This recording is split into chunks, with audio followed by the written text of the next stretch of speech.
folks. It is the 4th of April, 2023, and the doors of the Cantina have opened. As always, Old Man Logan, 76. With me, as always, the immortal Kane. And Kane, it's another Tuesday. Yeah, it What means a happens kid on drop. It means a what, kid drop. what happens on Tuesdays? Kid drops, man. We got Kid Marin drops. tonight. Kid drops. Yeah, we got kid drops.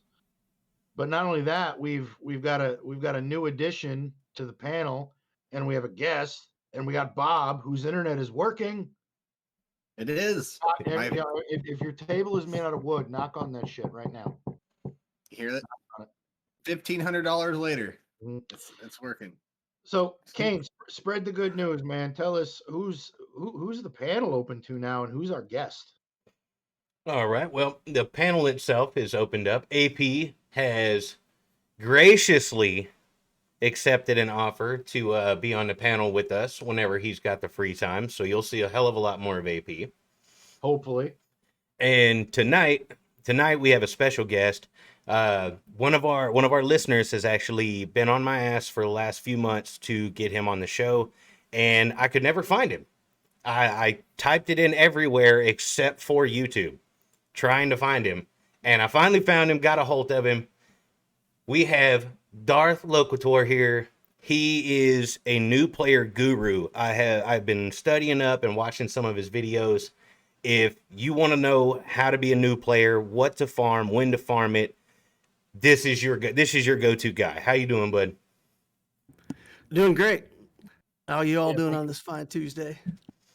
outstanding. Thank you for coming on. We appreciate your time and appreciate the content that you're doing. I know AP, you did a lot. You did a lot of that. You were, when you started, you were doing a lot of that early content, and some of that seems to get, I don't know, would you guys say forgotten as people's accounts get bigger and there's because the content predominantly is end game content. I would So, disagree ooh, 100% with that. I would say that 99% of it is early game content, and then it's like Arnold for everything else. How many end game YouTubers besides maybe Zareth and Arnold do you see on the internet? None. None. They've all gone. We're all too poor. All the big people left a long time ago, and the little tiny people are the only ones still here to fill the power vacuum. Like eat up all the little left bits behind. Oh yeah, all the damn, krill. I stand corrected. I'm just going to shut up now. That was I, good. I agree right. with you. No, I that's the mean, point, though. So- That's the point, that's though. actually that's actually how my channel got built. Because when I started the game, I started about 3 years ago, and when I got in there, that's what I saw. I saw a lot of people with developed accounts who were talking about the new stuff, and there really wasn't much that I could find out there that said, here's the right things to do if you're a new player. So after about a year of playing, I started an alt account, and I started out by just documenting. My idea was to just document my account as I built it, and then maybe somebody would be interested in seeing, how I built what I built or something. And people just flocked to it. And it was crazy how fast it took off because people wanted that kind of early game. Oh, I can just do what he's doing, and looks like it's working. So that's kind of how I built my channel. But there's also a lot of stuff on there for account efficiency, just like making the best use of the resources you got. I think I got some pretty good stuff on mods and some other stuff over there. My gear guides are pretty good, no matter if you're an early game player or wherever you are. So there's some cool stuff that I've done over the years. I And I that- was intrigued. I was intrigued by your 122 JKL. That is a very low speed Jedi Knight Luke. Yeah, it's just messing around with his leadership. You put a really fast Hermit Yoda, you give the turn over to Jedi Knight Luke and let him nerf the speeds on everybody else. It works against a few teams, but I'm just doing that while I'm trying to build the Jedi Knight Luke team. and Darth, what's your GP at? So my original account, I had it up to almost 8 million, and I was trying to play 3 accounts, and I just quit my main account. So the Loquitur account has been up and running for about 2.5 years. That's just about 6 million now, and the Optio project is started in January of 2022, so it's a little over a year old, and that's already like 4.5 million. Because GP doesn't matter now, and you just blow up your GP. It doesn't it's irrelevant to the game now. So the GP on that one's gone up fast. Which I think is cool. That's things I like about the new GAC system is you can expand your roster and not pay for it. AP. I mean, I remember when they made that change, I made a grand video. I was like, Bloat is dead. And then I just went and I applied like mods to maybe 20, 30 characters. I level 85 every single character on my account. I threw all my ships up to 7 stars. It was the happiest day of my life. I can just see the meme of like the end of Return of the Jedi. Everyone's celebrating. The Oh, bloat's yeah. over. Yeah, I had a hard time getting out of that habit, so I was working on my Loquitur account, and I got up to about 3.4 million galactic power, and I was like, yeah, I'll get to 4 million pretty soon. We'll get to hard conquest, and then it hit me, and I'm like, why don't I just go to 4 million? I mean, all I have to do is just open up all these ships and characters, and then like the next day I was at 4 million. I was like, what am I doing? Well, the thing is now with guilds, like it used to be, do you have this specific team or are you doing this or are you going to farm for territory? Now it's just like, do you have a like, sorry, we can swear, right? Yes. You have a shit, Yes. you have a shit ton of GP. And they're like, yes. And you're like, all right, we'll take you. So I So remember back in those days, I was demodding stuff to stay under the threshold of the next tier. I was like, I had mods on characters I wasn't using. I'm like, man, I need to shave like 150K off my account real quick. Just demod a bunch of shit. old man, real quick, I have to do a shout out. Bodie, he's helped us from the start get everything set up. Yes, He is the reason that me and you are like where we're at, really. Um, Yeah, because I still don't know shit. so Bodie is in the hospital right now, Oh. partial shoulder replacement surgery, and he's in the chat.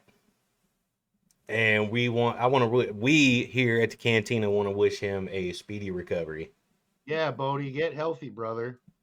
Best wishes to you. Yeah, hope you get better, man. I need to get surgery too on my shoulder, but I'm just also too lazy and too broke to You're too young. get it done. I'm too young, yes.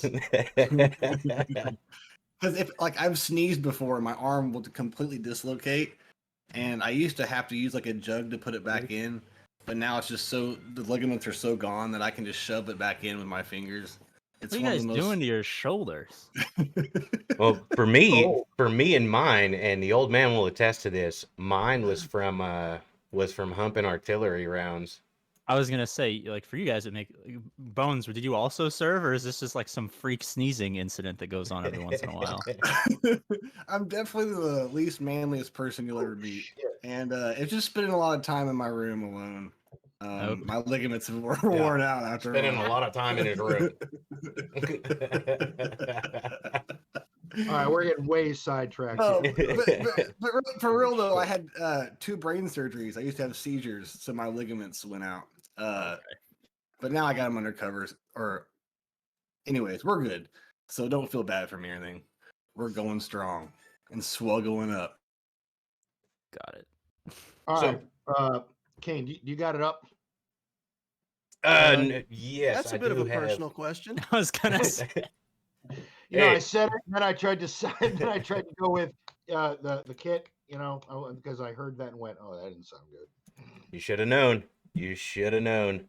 Well, I did spend 13 months overseas with your ass. So, anyhow, Ain't no pills over here. Yeah, we can go straight into the Marion kit. we're gonna read the kit real quick. If there's, and I mean, we'll read it, but if there's something that sticks out to you guys, say the word, and because there's definitely some shit in here that's worth mentioning.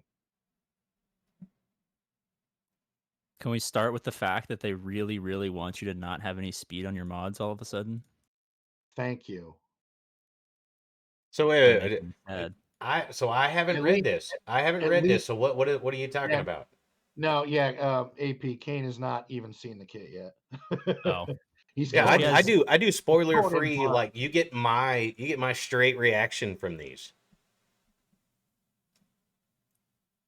All right, I will shut up then. Yeah, no, he never reads the kids. He, Now That's I will bring up one thing. Dark side support Night Sister. Where is her unaligned force user? That's called balancing concerns, my friend. Okay, but in the game,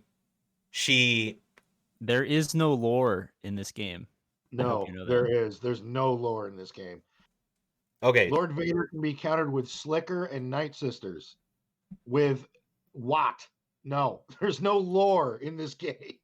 I think we lost Bob. No. Ugh, Yeah, There's plenty of Bobs. we We'll lost get another Bob. one. we lost Bob. Told everybody to knock on wood. I did say that. I did knock on wood. See, I don't know the protocol. My desk is like fake wood. Do I still knock or do I stay safe and not knock? wood, Now he's back. Yeah, so don't get used. You know where that saying comes from, right? I don't. People believe that there were evil spirits that lived in wood, and so if you were saying something you didn't want the evil spirits to overhear, you would knock at the same time you were talking, so that it would deafen them. Now I'm going to do that for everything. Pretty good. I like that. Man, evil spirits used to live everywhere, apparently. I'm gonna come up to New York and find your old ass burning sage. Evil spirits, I don't sweat evil spirits. You know why? Because I've been to Salem around the Halloween period. That's worse. I don't give a shit about a poltergeist. It's the general public that concerns me. No, All I do. right, so- I do bring up the unaligned force user because in the game, part of Marin's background was that she did dabble in the ways of the force. She wasn't light, she wasn't dark, but she did study the force. It would have been golden to get her as an unaligned force user. Well, CLS and Ray aren't Jedi, so I think Yeah, they just... but as you know what, Kane, by the time you get done reading this kit, it's going to make sense to you why they didn't do that. Okay. Pardon me again. And But why yeah, she's dark side when she probably shouldn't be dark side. that is true. That is true. All right, Kane, start us off with the basic. All right, so we've got the Ichor Bolt. Final text. Deal special damage to target enemy and inflict 2 stacks of plague for 3 turns. I like that. Plague out of the gate. Let's see, special one, Shadow Stride, cooldown 3. This one has a Zeta. It unlocks at gear 12. So you have to have her at 7-star, correct? Yep. Mm-hmm. Damn.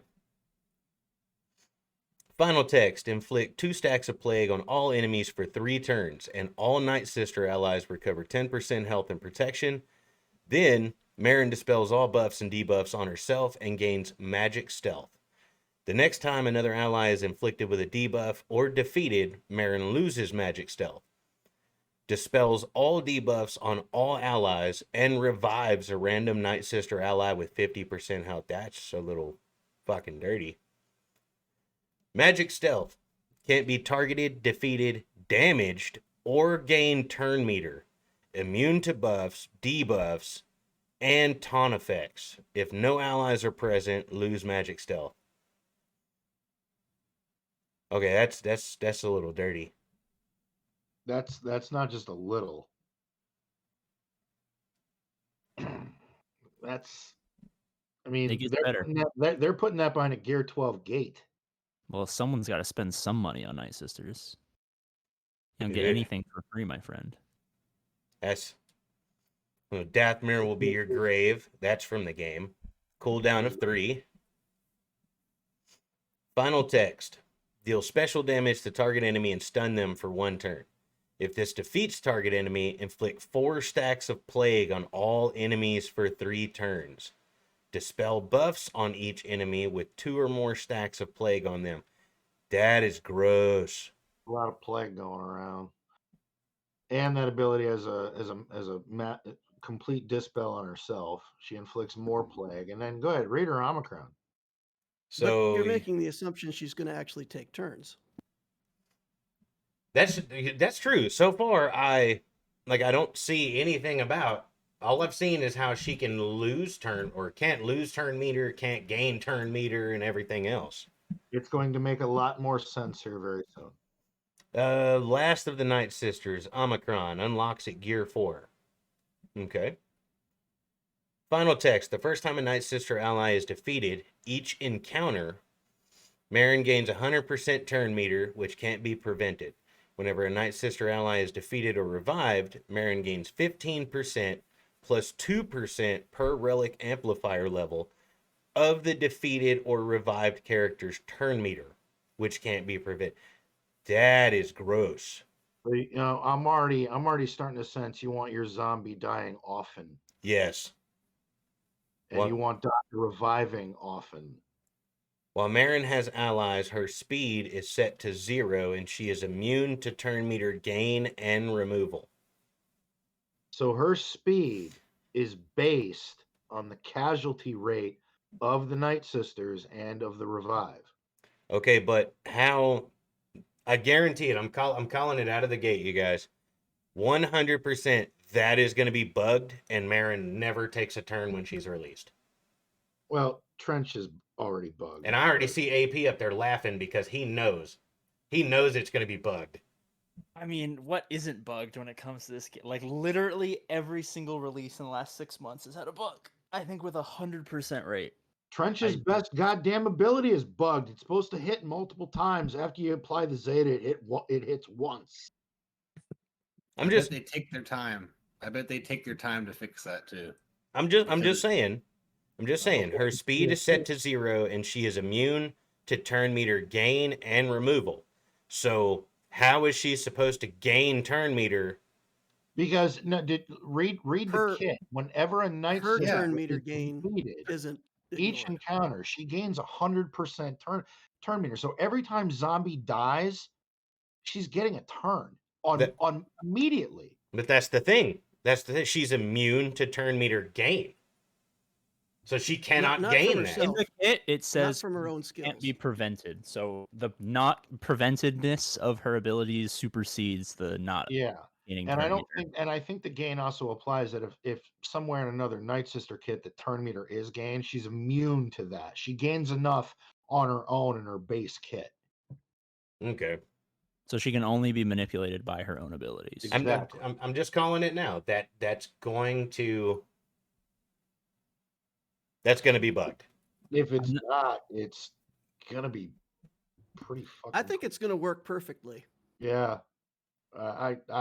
Oof. And I mean, are we fingers thinking crossed. on what the glitch will be? Yeah, I mean, extensive playtesting before release. Shit.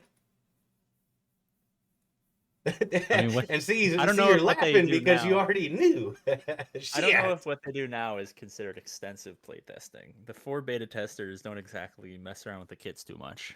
So I wouldn't say it's extensive.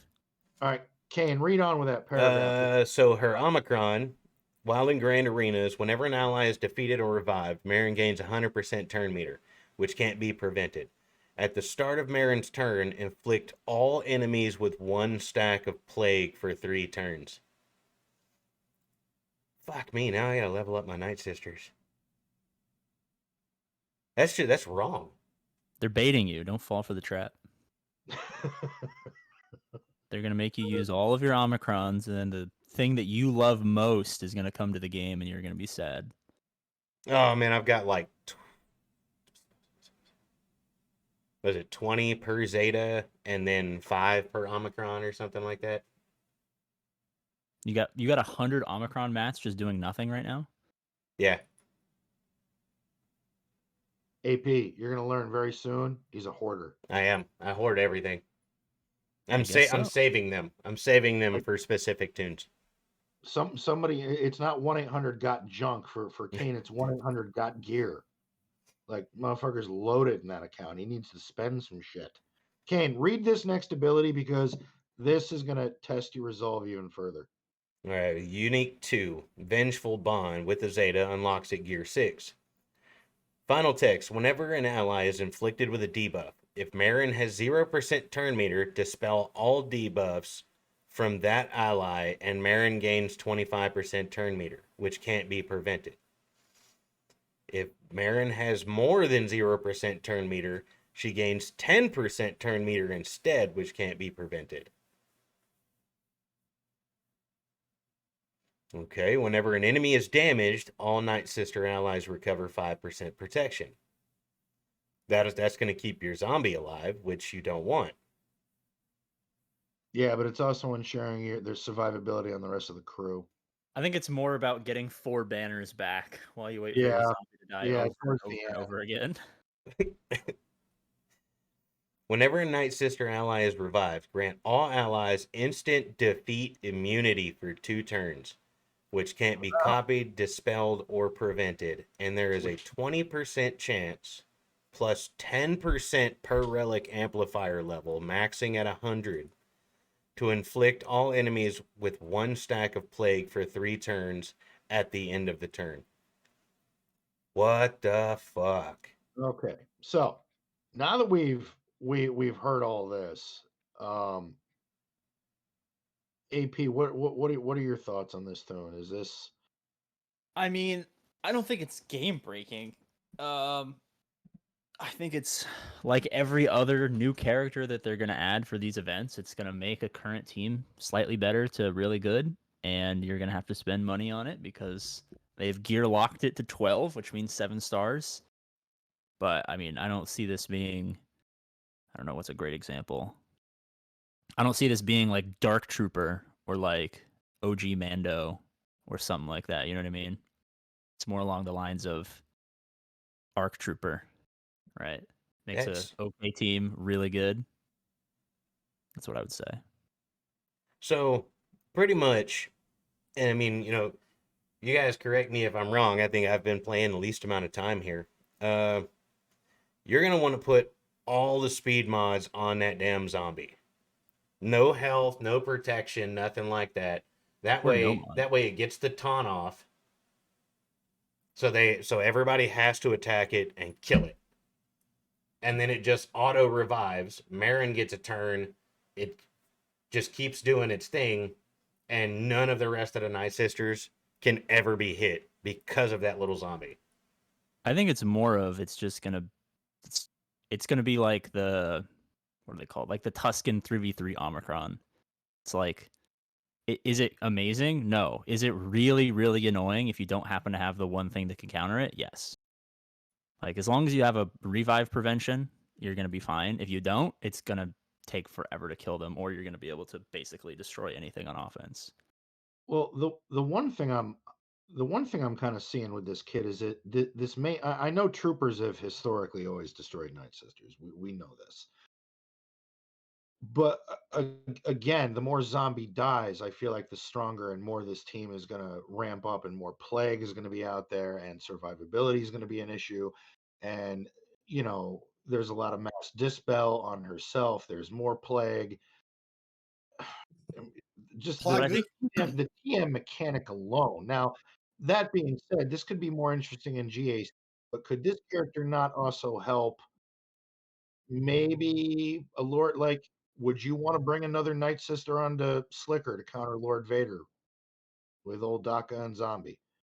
Is this gonna help? Is this gonna be one of those tunes where it's gonna be another plug and play as long as there's another Night Sister there? Like, what overall utility do you guys think this tune's gonna have? Because this kit is interesting.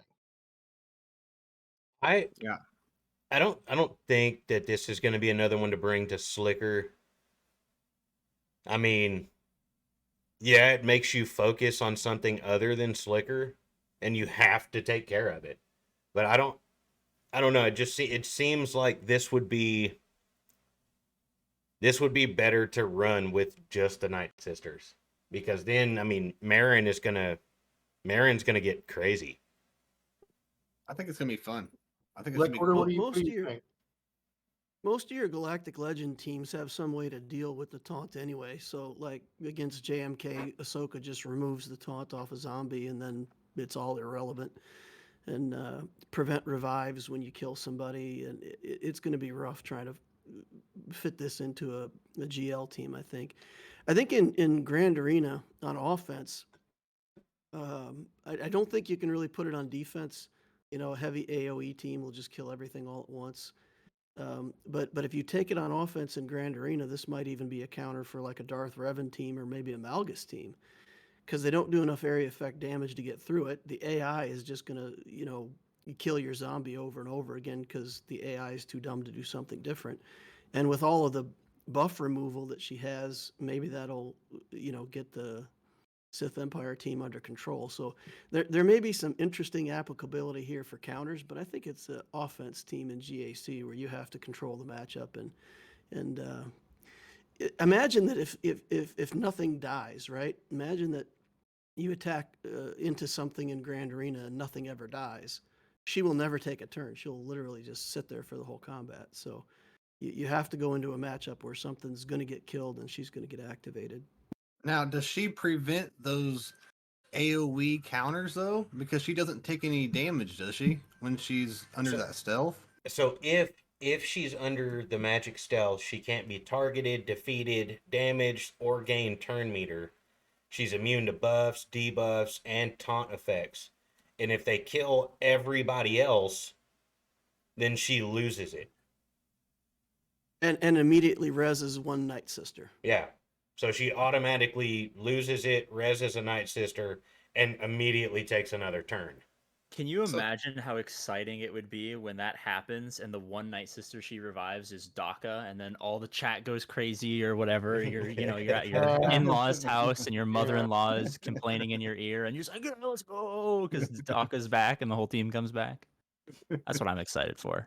The boys are back in town. It's gonna be a AP highlight play. AP Ultimate Crafting Way said, "Oh shit, PP Games, big fan." As opposed to being a small fan. Right. Well, remember, if the whole team wipes, zombie is still coming back. So you'll still have at least a zombie. It's a good point. When are you not gonna have allies? Yeah. Is that as long as her and zombie are in, man, you gotta be able to snipe her out with an instant kill from behind zombie somehow. Which she also makes the team immune to for 2 turns. Yeah. But so I mean, if you're going against her in offense, you just take like you know, something that does area effect damage, or like Mando for instant kills, and just insta kill Daka, and she's never coming back ever. So that's what I'm saying. I don't think it's very good on defense, but I think on offense, this could counter some pretty massive stuff, I think. Yeah, Plague is crazy. Plague will take you down quick. It does. It hurts. And I think that was always one of my complaints about the Night Sisters, is that there was some potential there. They didn't have that one tune that really put them over the edge. Like we all, in one way, shape, or form, we've all used Night Sisters for something, just not as a full team. Like we've split them up. We've put them in I think different a surprising amount of people use the Night Sister team. Well, I wouldn't say it was surprising, but I think a lot more people than you're giving credit use the Night Sisters as a squad. You can easily counter GG with them, like just where they are now. I did it with my alt all the time. So I mean, yeah, depending on where your roster is, yeah, you're gonna use Night Sisters more often. But there's the other half of I've been personally wanting a reason to work on them, and I've been saying that for years. Like I want to work on them. There's just no reason to work on them, and so this kind of gives me a reason to do it. So no matter how they end up being, this is going to make me want to work on my Night Sisters now. I wanted a reason, and they gave me one, so I'm pretty psyched about it. And that was actually the next question I was going to lead into for the panel was, is this kit worthy enough for you to dust off a squad that some people use more than others? Some people dust it off the bench. Some people are already working on it. But is this something worth investing in? No. I will. If you're at the end game, then of course, you're going to have to take a look. And if it's a Malgus counter, then people have to go for it. But if you're in the mid game and you're still got Galactic Legends to build and Afra's team to build, then I think this wouldn't be as good as building one of those teams. To the same vein that Loker is talking about, I think this is exactly the same thing as Zori. I think like the end game players are gonna be like, "Holy shit, you're gonna do all this stuff," and they're all just gonna talk about how great this character is. But then the other 99% of people are never gonna use it, never going to encounter it, except for maybe someone's like a resistance focus or someone just loves the Night Sisters or something like that. I think like I don't think I'm gonna see this at 6 million. I don't think I'm gonna come across it too often. I And if might. I do, I'm not gonna be super scared. I might see it. I see Night Sisters every now and then. Night Sisters, when I first started playing this game many years ago, the Night Sisters were the first team that I had both a 7-star character and a full 7-star team. So maybe this is my time to shine. Are yours I might- relic? No, I I deleted might that see account. it. I've Mine are I've- like geared 6, I've maybe. seen a couple Calcettas. I've pretty much the new stuff that comes out. At least one round out of 3 in GAC, I'm bumping into something. My Asajj was, is geared 12, but no mods, so that's my best Night Sister. So, Yeah, that's what mine is Gear 12. She's modded, but she's Gear 12. I have 4 Night Sisters relic. I would just need Marin to finish the team. I never put Spirit to relics. I just didn't care. I'll be honest. I didn't care. I've got all this shit just floating around, not I'm using not it. even- What's your Smoke. fourth relic then? Which one is your fourth DACA. relic? Oh shit! Wait, look, it was DACA. Zombie. Asajj, DACA, Zombie, Talzin. Okay, so you did Zombie. I got you. Yep.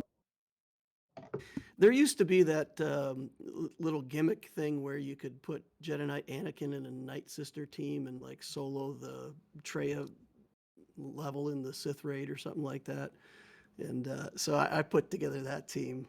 That was like peak. 3 years ago. So I have How Night in the- Sisters.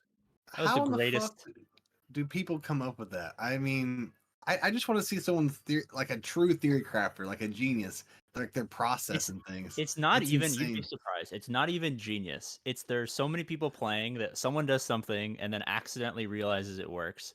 They Yeah. make a video and then someone slightly smarter sees the video and does some testing and makes a video. And then someone slightly smarter than that sees it.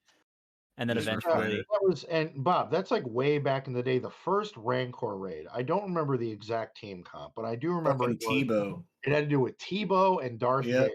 And Tebow Tebow. kept removing turn meter from the Rancor, and Darth Vader just kept ramping up damage over time, damage over time, damage over. And by the time the Rancor had like 70 of them, you'd throw the saber and half the Rancor would be gone. Yep. And then there was it Greedo or was it Princess Leia cheese? Was it on the Sith Triumphant? There's some kind of like Greedo cheese, and it might have been on the Rancor, but there's one where I couldn't ever pull it off. Does But- anybody ever miss just beating the fuck out of the tank? no. Seriously. Let me think. Does now. anybody just missed beating the shit out of the tank? Every now and again, I'm like, man, I'd love to take one team in and just murk this thing. That's Just for probably the one I nostalgia. did the least on. Like that's the one I participated in the least Just for in my nostalgia. career. I think just my wanna guild does beat it the once shit a out of year. the tank. That's all. Not asking for a lot. You can do all these other past events. You can do the Malik event if you're bored, and you know. I'm so happy just doing something once and simming it for the rest of my life, Oh, yeah. and then complaining about no content for 4 or 5 months. All right, fuck it. Then I'm just all right. Here we go. So that's Marin, folks. So we also have Admiral Trench. He's been out. I'm getting a lot of mixed feedback on Trench. I don't have him. Yeah, I don't have anything to say about him because I haven't seen any footage or. Did you get him, anything yet. Bob? Me? No, no. No. I'm like 150 or shards or something. I don't even know what Trench does, to be honest with you. Yeah, I don't red crate. This is what I do when I read kits to decide whether I like it. I control F and I type in territory wars, and if something pops up, I don't bother reading it at all. I just say, "Oh, I'm sure it's great," Yep. and I just leave it on the shelf. So Well- you're the man. You're the only guy that like is sitting on the throne above us. So I don't Like, you tell us. shit, I am not a GAC whiz. I drink bourbon and talk about this game and have fun. But yeah, I did. I unlocked Trench. I brought him to Relic 7. I said fuck it. But even from the word go, I didn't like his kit. There's just there's it's interesting, but it's not. I mean, I'm sorry, your kit better be absolute fucking dynamite if you want me to take Watt. Your kit better beat some shit if you want Watt. Watt is too valuable in other places in GAC if you need him. But that's the thing, though. You're not going to be. Darth or AP, do you guys agree with that? I feel like Watt is too important for this. I mean, I almost never use Watt in GAC. oh my He's a Relic 7. If you need him with Sith Eternal, but Sith Eternal has some more options now with the Treya and Sith that are out, and so Watt's not as critical as he used to be, I guess. Okay, I don't know if this is too much of a tangent, and I want a little bit of validation here because this is a very unpopular opinion that I've held for very, very many years. Oh no, we love hot takes. No, we love hot This dates takes back on to this like a show. Cubs fan Han video from like 5 years ago. It just set me down a rabbit hole of unbridled anger. I hate the concept of plug and play characters who don't have like a dedicated team that they need to be on. Because I found in my extensive research from talking to very many people in my own experience that for a lot of low to mid-level players, the best plug and play characters are never plugged and played. They sit on a team or they don't get used at all. And then everyone's like, oh, you gotta farm this character, or this character. And then you'll go GAC after GAC without ever fucking using them outside of the one team that you always put them on. And what's the point of them being a plug and play character if they're just on the same fucking team every single week without fail? It makes me irrationally upset. Like what? Like is Watt an Like example? for most people, Watt's like that, but this was like this is like when Thrawn was not when Thrawn was amazing, but when Thrawn wasn't as good, and they're like, you have to get this character. I think this stems mostly from my hatred of the Phoenix team, but they're like, you have to have Thrawn. He's got to be an early relic. And I'm just like, I fucking hate Thrawn so much. I don't use him. Me neither. I've been stripping him all his mods off and putting him other places because. Oh no, I always keep my. He's good for one fracture. For the fleet. Oh well, yeah. Well, come on, guys! You have to have him in the Mara Jade team. You have to have him in the Mara Jade team.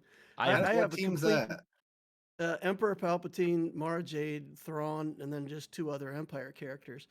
Like my on the Aptisio project, my characters are garbage. They're like gear 8 and gear 9. They're absolute garbage, and I take out full relic bounty hunter teams with that. But do you have Star Killer though? Because that's what I use Star Killer with that team. No, I don't have Star Killer. Oh, okay. It's just the Mara Jade team, and my Mara Jade's like 4 stars. All you got to do is just pass a turn to her with Thrawn, and she wins. Yep, she's nuts. She is insane. She's the MVP of any team. Yeah, she's one of those goddamn characters that you have to put God mods on. I know it's a pain in the ass. Y'all are about to see me start like excelling through GAC just based off of that because I have all the characters that Dark just talked about. My Mara is 5 stars. My Palp is 500 speed. I was like, what? My Palp is gear 12. My Dash is 5 stars. I can take Thrawn. Thrawn is 7 stars. I believe is an he's insane gear roster, 10. Man. You're gonna be flying through the ranks with that. Oh yeah, that's 7. I'm telling you, 5-star dash. People that haven't worked on mods have crappy speed, and as long as you have a Thrawn that's fast enough to give Mara Jade a turn, you can beat. I think I beat a 160,000 galactic power bounty hunter team the other day. They never took a turn. They never actually got to. Well, I guess 2 characters went and broke their stuns. That was it. I love a good team that you can just do basics. And there's 2 teams that you can do that with, like Jabba. You can just basic people if you want, and just put it on auto, and you'll be fine. Because I think it builds up as a little. But also with Star Killer, with Palp and Mara, you can just do basics, and the turn meter is just Is there any turn meter like that in any other team? Like I've never seen that much turn meter. It's very satisfying. Yeah. Well, Troopers. You the get thing the about Imperial the Trooper TM train going. That doesn't stop. It Yep. doesn't. the thing that's unique about the Palpatine team, though, is they not only get a bunch of turn meter, but they also remove it. Because Yeah. Mara Jade puts out staggers, triggers the staggers, everybody goes back to 0 turn meter. There's no other team that has that much control. That's why I put that with Star Killer. That's my Ray Killer. And that's why CLS is still to this day a dominant team because of all that turn meter they can remove. Now that hurts you sometimes. Like if you went up against like a first order, take a CLS against the Relic 7 Kylo Ren because you're just gonna sit there all day. Or Nest or somebody like that. So it kind of screws you over. But if besides that, But that's a mistake you make one time, right? yes, See, and you'll never forget it. See what you you do that once, and then you take a mental note, look at Yep. yourself Touching in a the hot mirror, and go, stove as a never child, again. watching a kid touch a hot pot that's on the stove, they look at themselves and like, all right, I'm never doing that again. You're like, good. I don't think you guys understand what you've done. Like I'm gonna Relic 9 my Thrawn, my Mara Jade, and my Palp, and just leave the three of them on a team and send them into GAC. I mean, Please. before Mara Jade was out, I think EP Thrawn and a Hot Woman has just always been good. I put Basilisk on Fallen in before I had Darth Revan, and that team slapped. That was so good. Three characters and 5v5, same thing. No one takes a turn. Everyone's feared. They're stunned. He does have a lot of money, so I'm Only sure he has money. I have a lot of plenty money. of sides. No, Palpatine has Palpatine. plenty of money. Oh. You said he always has a hot chick with this. Yeah. All right. Moving on. Nothing to see here. We know where the hell Bob's mind went. So no, we were talking about Trench, and then we went off on that side tangent. So anybody else got thoughts about Trench? Now here's the other thing. I also wanted. I mean, I did get him. I did want to relic him up because I guess I'm trying to be a little proactive because again, the first part of his name says fucking Admiral. So being the superstitious kind of guy I am, I feel like that means something. Ship. Anybody think so? They I already mean, they already sure. shot that down. He came to the game because his character assets already existed for the Lord Vader event. I think you might be thinking too much into this. I don't know, man. Anything can happen, but That and Meatball. Meatball already shot it down. Like whenever they announced Trench, it was in there. It's like because he's an admiral, are we going to get a capital ship? And But that's they also a said no. self-fulfilling prophecy, right? Like every Exactly. admiral character has been in the game for 5+ years. So there's been 5 years to give them a fleet. True. if the Malgus ship leak is true, that's telling you what capital ship's going to come. If it's not, then it could be anything. But I think if that Malgus ship drops, I'm telling you, it's a Sith. It's a Sith So capital what's ship. going to be Nihilus's Ravager? It was. I don't think that's coming, but if that What comes Malgus ship Ravager, drops, you know it's going to be. You know it's going to be. I think maybe it just got leaked and they're like, "Fuck these people. We're going to at least keep one thing out of there and hold it for later," because every one of those things were true, but that. So Well, the thing is, like, the stuff that goes out to the beta team, like, a lot of that never comes to the game. So whoever leaked that got like, hey, this is what we think we're going to do. And then they dropped it all. And then only the stuff that made it through the testing and worked relatively well ended up coming to the game. But So it's still Ravager- there. So maybe they were just holding on to it for another money grab later on. Yeah, but they also have told me there was going to be a Cup Omicron like a year and a half ago. So don't get your hopes up. You'll be disappointed for a long time. For some reason, I got this weird, just like vision of like how they could do a cup in Mandalorian, and for like Like an in the hour TV show? Yeah, and for like an hour in my head, I was like, "This will be fucking awesome." Like he's like kind of like a Spider-Man guy that runs around in the streets of Coruscant, and he's a good guy, but he's mysterious, and he kind of pops around, and he's kind of. And they're gonna use that in their most precious TV time slot in Mando. And his name will be his superhero name or whatever. It will be Cup. Why is this what you talk about or think about? Why is this what you use your free time for? They're gonna background his music off of South Park because every town needs the cup. Oh Yeah. yes. I mean, it could work. Well, I mean, what do they you? said, they put McClunky in. Does everyone know what McClunky's about? I don't. Okay, this is crazy, and I didn't know it happened. I'm But there's, still trying to figure out what weird fucking side tangent we've gone on this time.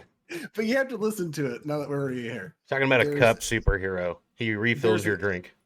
There's an evolution of Greedo scenes, right? Where the shooting first scene. Well, Disney, like the latest one, the Disney-fied version, right before they shoot, he goes, McClunky, Greedo does, and then shoots. And you have to look, like, there's a YouTube video, I'll find it and I'll put it in the Discord, where it shows the evolution of him. And this is real. Like, you could go turn on Disney Plus right now, and it's hilarious when you see it. But I didn't know what the fuck people were talking about either. But yeah, check it out. Anyways, so Trench, no one cares, no one's excited. One last thing on Trench, in the same vein. Has there been a character that's been, not a marquee character, but like, marquee enough that no one cares about in a long time? Like, I think Trench is up there for characters that are big conquest that no one cares about. Dad Bod Boba has to be the last one, I think. Yeah. I don't know, like I felt kind of, but in their, like you said, AP, they're territory wars. Have they not figured out that no one Well, care? And this is why, like, I want to help my guild out, but we only get to do it. How many times a month are territory wars? 3. Not 8? this basically the same 6. amount as GAC. Actually, it's like one less. Yeah. Is it really? Yeah.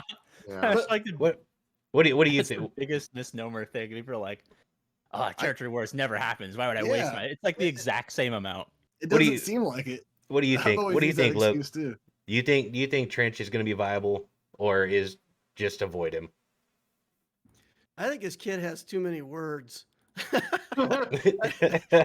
His kid, and I was just staring at it, going, I can't even figure out like how this is good. Like, he's a support character, and I don't know. So I haven't had an opportunity to watch much gameplay with him, so I don't really have an opinion. You didn't see Arnold's 6-hour live stream today? Damn. I work Thank God and I have for a him, though, family, man. so no. I know. I work too. Well, to be honest, I didn't catch his 6-hour stream, but I did catch the Admiral's more condensed video of some of the matches that he had, and from the I believe all his now again all his testing was in arena, so Omicrons didn't apply, but it did beat a Dash team, a shitty Resistance team. It beat a Sonostaros team. It beat an Iden team. It beat Treya. It seemed like he was about to beat a Malgus team, but then he kind of cut to the next match. But all he had was like Malik and somebody else left. So I'm just gonna go with that he won. But again, this is Well, that's not bad. I don't you know, want my that's- conquest characters, my 3-month unlock, to maybe beat a Malgus team or like kind of beat a Sonostaros team or in your words, a I shitty know. resistance team. We spent 3 months on. I mean, if you really need an Iden counter, there you go. Conquest is freaking stressful just to get through the nodes. I don't Yeah, I even want haven't- to do it. Fast. I've done half of Sector 1 of Conquest like the last 6 months, so It's like I look at it and I'm like, okay, I'll do it later. I look at it later. Okay, I'll do it tonight, and I keep just putting it off constantly. I've been hoarding so much gear and so much material in awaiting Riva, which I'm about a month and a half away from. I had it for Trench. I do. If I'm wrong, then I made a horde mistake and no ship comes. Then I you know hope- what? I'll eat that shit sandwich. But I hope you rolled get the dice. Riva. I Think you showed might. up to the table. I rolled the I dice. hope you get Riva, and the day you get her, they nerf the dog shit out of her. no, even better, Datacron comes out that makes her irrelevant. Do you guys remember the rumor or leak or whatever You know, it there would be cool if the next set of Datacrons, they come out with a badass one for Trench, and I'm sitting here with him at Relic 7, and it's just for 3 fucking months. crushing everything. And then they release the trench fleet and all these separatists, and no one's prepared. I just dominate Grand Arena. Hey, man, I can dream. I I can just give dream. the big old middle finger to everyone. I was right. But do you guys remember when they were going to release like ground vehicles? Like there was a rumor or a leak or something. Was that ever Oh. true? And maybe they just scrapped it. It's the same thing. I'm telling you. When With how They- badly ships were laid when there out, they was better a not do beta fucking program, they vehicles. split them up, and then the only time they really knew what each other were working on was when they're like, "Hey, this is what we're thinking about." And every time that phase happened, leaks every single time. Yeah. There's always just it was a friend of a friend, and then the one person's like, "Oh, this is coming," and then they told a friend, and that friend was so excited that they had to go on Reddit and share because they were so cool, and they had to ruin the fun for everyone else Yeah. every time. I am sad about leaks because I never needed them. I like I like love them. I like Marvel leaks and stuff, but I never really cared about the game. I guess the game leaks help you prepare ahead of time. So that there is that. Dark But then- Nar, Dark Nar has hit the nail on the head. The next ship is going to be the Ewok glider. That's one of those furry little bastards just floating around in space and shit. You have a limited amount of time to use it before the little bear just implodes. Can you imagine the furry little bastard throws a rock at your TIE fighter and it dies? You're just sitting there holding your pride in your hand. 2 of the tunes are a left and a right side Ewok on trees. I might quit the fucking game. in Ewok, space. Ewok glider, Like, #1 oh. counter to the Executor. I mean, they But they'd could have to- put a piece of string out and trip it. But they'd have to monetize that with a new Ewok. Please stop. They're going to It's give us gonna be a Teague. TL Ewok. Teak.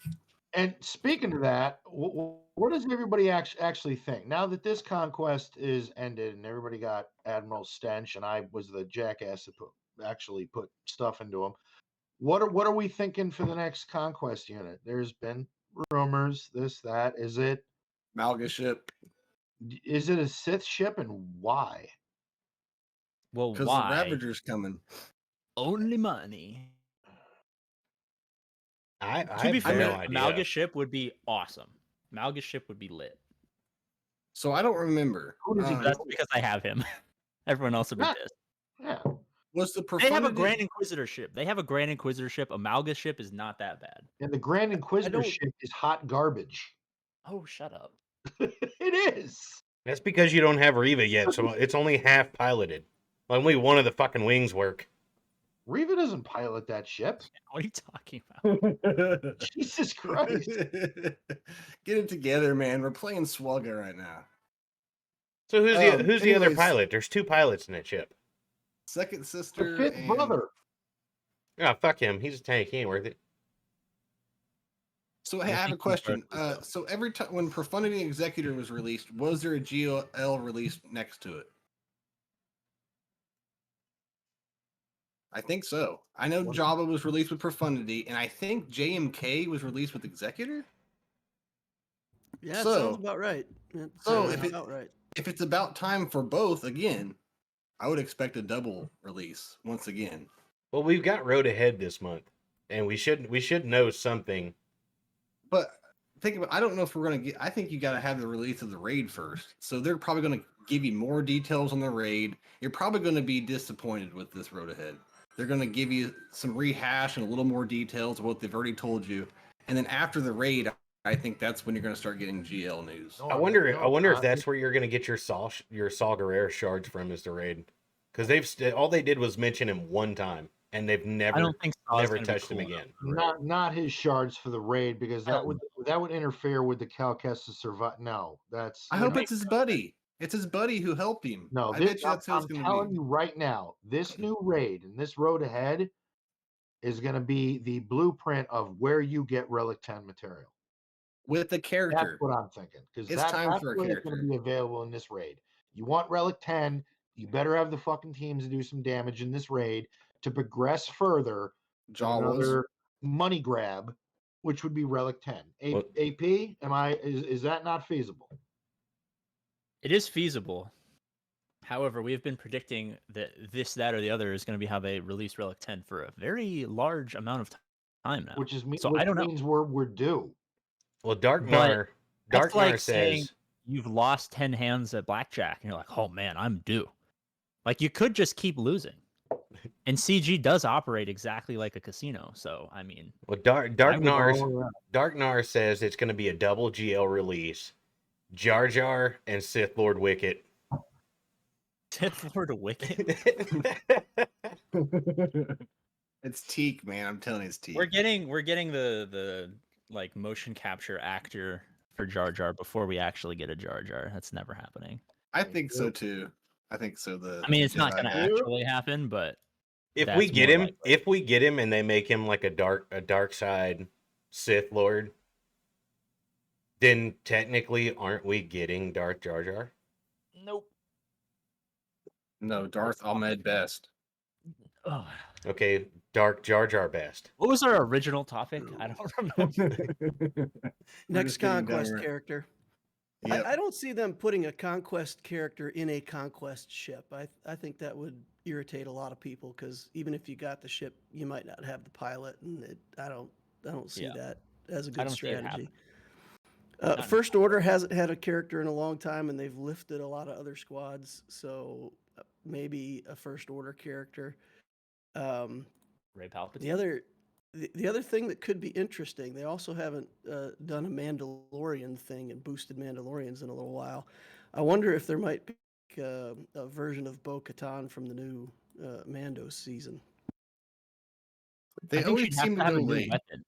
I think she'd have to have a new weapon before they what differentiates the Bo-Katan that we have versus like there's no real visual changes. So I don't know what Spoiler, it spoiler. So anybody who hasn't seen the Mando series, stop listening now. But yeah, she's reborn, I'm one of right? She's one of those redeemed. Yeah, people. I'm one of those people Yeah, too. I'm one of those people. Yeah, I'm yeah. waiting till it finishes so I can Yeah. binge it.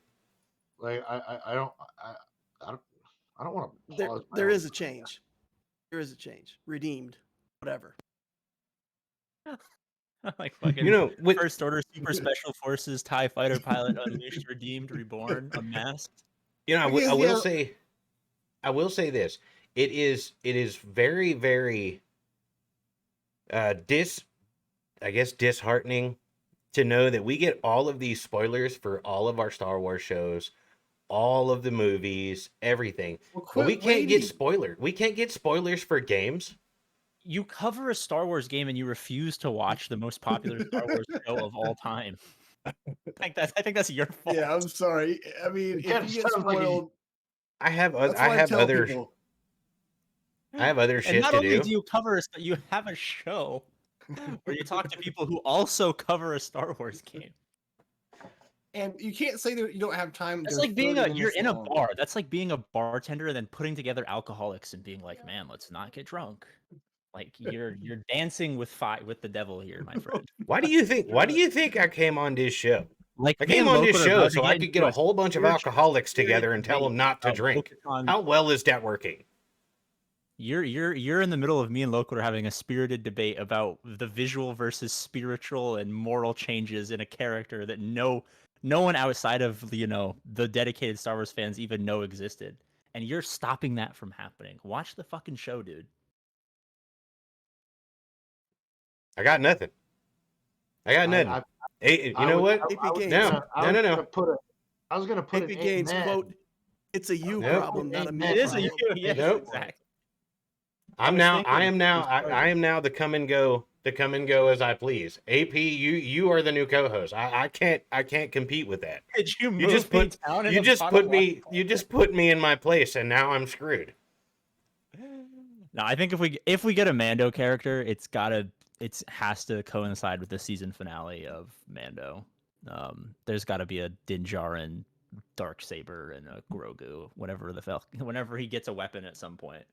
But I don't think there's going to be a character in Conquest that's related to an ongoing show. They take so long to make these characters, and oftentimes they don't get heads up. So, like Crosshair, They built Crosshair before Bad Batch came out, and they're all excited because they had no idea that Omega existed. And then they're like, "Shit, Omega's we gotta change this to Omega instead of Crosshair."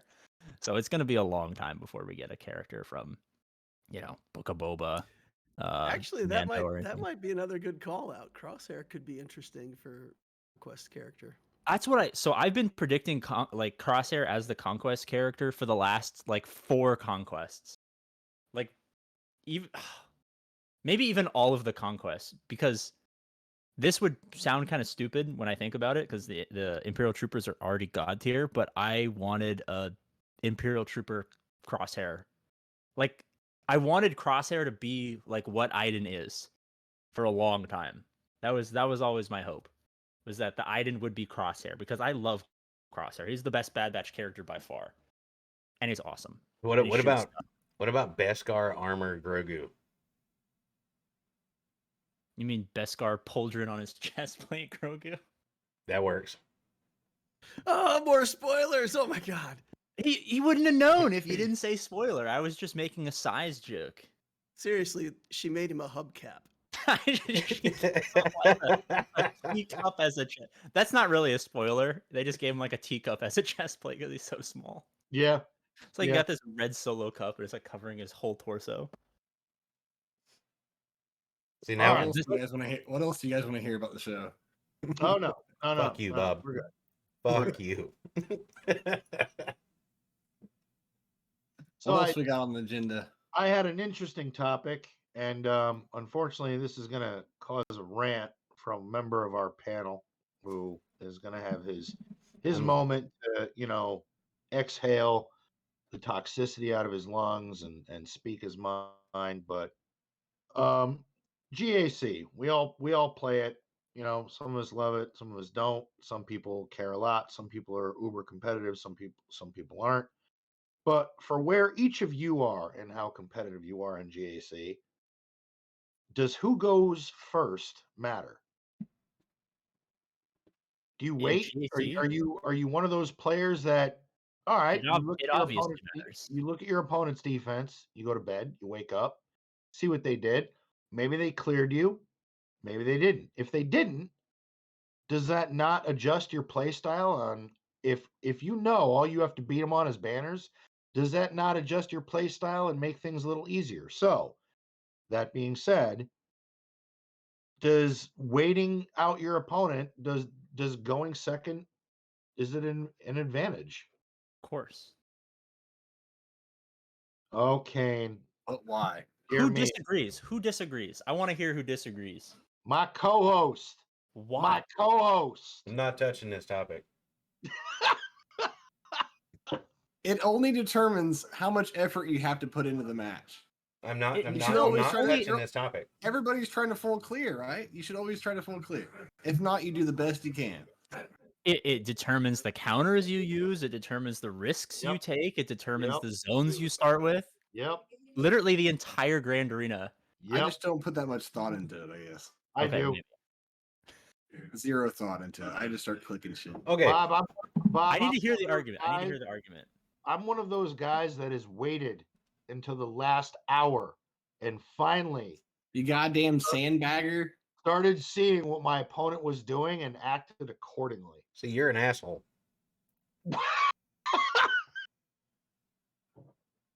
You're an asshole. Why does it not matter? I need to hear the argument, or I You, will not be sir. able to. Asshole. You're I've got dodging an the argument for question. why it doesn't matter, but it's not tactical. All right, go for it. Ooh, I'd like to hear that. I remember a time way back when in the old days, I used to care about stuff like this. But now, I mean, Grand Arena's a freaking joke, right? Yeah. I mean, Yeah. you're in the mid levels of Grand Arena. I got 6 million account. I'm up against a guy with 9 million with 7 GLs. Oh yeah. If he plays, I got no chance. If he doesn't play, I'm gonna win. So my caring about Grand Arena has gone from like it's the reason I play this game to, you know what? I stream at a certain time. I entertain people. We chat. We talk about account building. Grand Arena is kind of something that happens in the background while I'm doing that, and I just play it at the standard times. And I gotta say, I kind of don't care. Oh. So See, Kane, I that's would, called nuance argument. Something you yeah, failed to deliver on this topic, my Okay. friend. Okay. yeah. All right. To me, I don't think I would have won or lost any Kane, all right, GACs any Kane, differently based yeah, on when I went. Kane. Before you get your moment in the sun, I want to hear what Bob has to say. Then I want to hear what AP has to say. Then you may have your moment where you've heard everyone else's case. You can sit there, digest, and And it will marinate. give you an advantage because you're going last. Bob, what do you got? Make the immortal one even more salty. Well, I couldn't top that last burn there, but Ouch. there's no saltiness. I agree, kind of like it. Just to me, it depends how much effort I have to put in the match, or when I have to go stream, or when I have to work. Or that's all that determines when I because I don't have a straight schedule. It's always different. So there's no strategy involved. I look how many GLs there are. I go in, I try to defeat their defense. You know, it's kind of like football. Like they're always like, "Oh, this quarterback's going up against this quarterback," but really, you're not going up against each other. You're going up that team's defense. So, I just try to beat the teams. I try to win. I try to get banners. I try to dominate, and I usually do. Kyber 3, man. Kyber 3. I'm happy to be there. I just chill there. I was in Kyber 2. I was in Kyber 2 for one match. I never had been until then, and I haven't been since. AP, what do Anyway. you got? All right, I'd like to open up with there is no argument to what Loquitur said because he's right. GAC kind of sucks, and I have my dirty little secret. Like even when I stream, I don't stream GAC because I find it boring. I haven't played GAC in like 3 months. I'm just starting to get back into it, but that's mostly because of a time work thing because I work like 12 hours a day now. But assuming that there was no like under the pretense that you care about winning, like that's the only thing that matters. There is no argument that going second is better. Or there is no argument that going first, it doesn't matter, right? That's if you actually care about the outcome. Like if it's life or death, going second is obviously better, and there is no real argument against that. But like everyone else has said, you know, it doesn't really matter because money-based matchmaking is kind of shit. And I have frequent matches where if my opponent decides to do anything, there's just no way that I can beat. Like he said, like my 6 million versus these 8.59 million full GLs, like, you know, not only full GLs, but full conquest characters and everything's relic. And then like there's a team that, you know, they have a Zori team at full R7 and I have to worry about 7 GLs and Malgus and Maul and all this other stuff. And then on top of that, there's a full relic 7 Zori team. Like I can't win that if they try or if they have any brain cells. But assuming that we care and they're not 3 to 4 million GP higher than us, going second is obviously the most important thing. And Not the most important thing, but it is very important. and my case was at 10.5 million. I have the 7 GLs. I have Starkiller. I have Afra. I have most of the toys. I have good mods. You know, I have a big account. I find it advantageous to wait my opponent out because if he hits me and he screws up somewhere, that changes my entire game plan. I could go so much heavier with my offensive teams in a certain sector by beating him efficiently banner wise. That's why to me that just makes more sense. And I think in a way that may have I don't know. I'm just more I'm patient that way. I like knowing what my opponent's going to do first. Now, have there been times where time constraint shit I got to go? Yeah, I go. But more often than not, I'm waiting for you. Now, I mean, Kay, my friend, my brother from another mother. What is your gripe, good sir? What is making you very vexed about this topic? So, so first and foremost, I have absolutely no problem whatsoever with if you go first or if you go second in GAC. My issue is you have those assholes that want to wait until the last fucking hour. So you sit there and you go complete and total 100% ham because you're the underdog, and you kick the ever Oh, living shit. You kick the ever living shit out of your opponent. And you're like, there's no, they had no holds, no nothing, yada, yada, yada. And an hour before GAC is up, you sit there and check your score, and they're like 200 behind you. They still have 2 teams to clear, and you're sitting here thinking to yourself, this fucking cock jockey. I'm sitting here busting my ass, and you're clearing my shit in 60 minutes. Like, why So your couldn't you have argument is done you this don't like later? Why couldn't you, or like, why couldn't you have done this earlier? Let me go ahead and accept my defeat. I'm humble in defeat. I really am. I'm very, very humble in defeat. If you beat me, I send you a message. Hey, GG, well played. But if you're that asshole that is 3, 4, 5 mil above me, and you're waiting till the last hour to attack me, you're a fucking piece of shit. Well, think about it this way, my No, friend. no, no. You're a piece of shit because okay, you okay, had No. you had I me. think I can change his mind. You had me from fucking Jump Street, and you sat back and let me think that I might get a win. Fuck you. all There right. are people in this world, despite our collective belief here, that do not live in the United States. And therefore, the Fair. time in which they can battle you could just so happen to coincide with the end of Grand Arena. If it starts, say, while they're in the middle of work, and then they go to bed, and then they wake up, and they continue to work, and then they have their lunch break, and it's 2 o'clock for me, 5 o'clock for people on the East Coast, and they're like, man, I got an hour for my lunch break. Let me squeeze in this Grand Arena because that just happens to be, they live in Russia or something like that. I wouldn't Yeah. call them an asshole. I'd say that they're being kind of stupid and wasting their lunch break playing a dumb mobile game when they could be, enjoying life. What do you say to Yeah, that? you got to be talking about a couple isolated incidents. This Every game is massive overseas. every This is the Really most is. international mobile single game I've There's a lot of GAC. players. There's a lot of players On a, not in this country. on a serious note, have you ever used the Omega tool for scouting? No, It's so great. If you use the Omega tool for scouting, there's actually a line in there that shows you when people play. And Mhm. people that consistently play at the last hour, you will see that clear as day on their graph. So you'll know if you're up against one of those people where you even start. It's a great bot. If that helps you gotta send me a link to that. Yeah, sure. No problem. You know what I love is like the hate messages you get after you beat somebody, and it's just like they just tear you down. I'm always seeing these like people that Where are post you these in playing? Discord. I don't get these, but I see them in Discord all the time. Like there's some people that are mad. There's some I've fellow seriously YouTubers in here. I used to had message people message everyone me. links to the video of me beating them. So we talked I'm about gonna start this. doing that now. I've seriously had that before where somebody's like, they message me and they're like, man, you cheated. There's no way you could have beat me. And it's exactly that. You can watch me beat you without cheating. It's right here. And I link them to the video. That's like my first 100 subscribers. I would just send like, hey, great matchup. If you want to watch how I attacked your defense, like I'd be nice about it. Usually you can go to AP Games and you can look it up. That's how I got my first like 100 followers, were all just people I'd beaten in Grand Arena.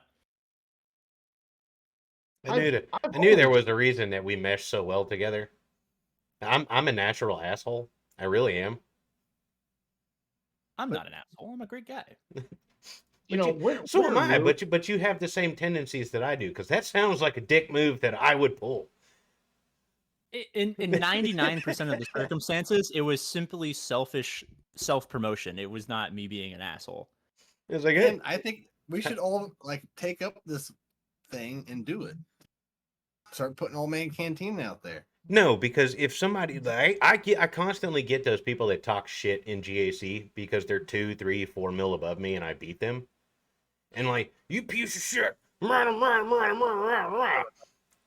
and I would be that asshole. I really would. I would send them a video saying, here, now you can relive it. See, I'm that asshole. I would do that. Be an asshole.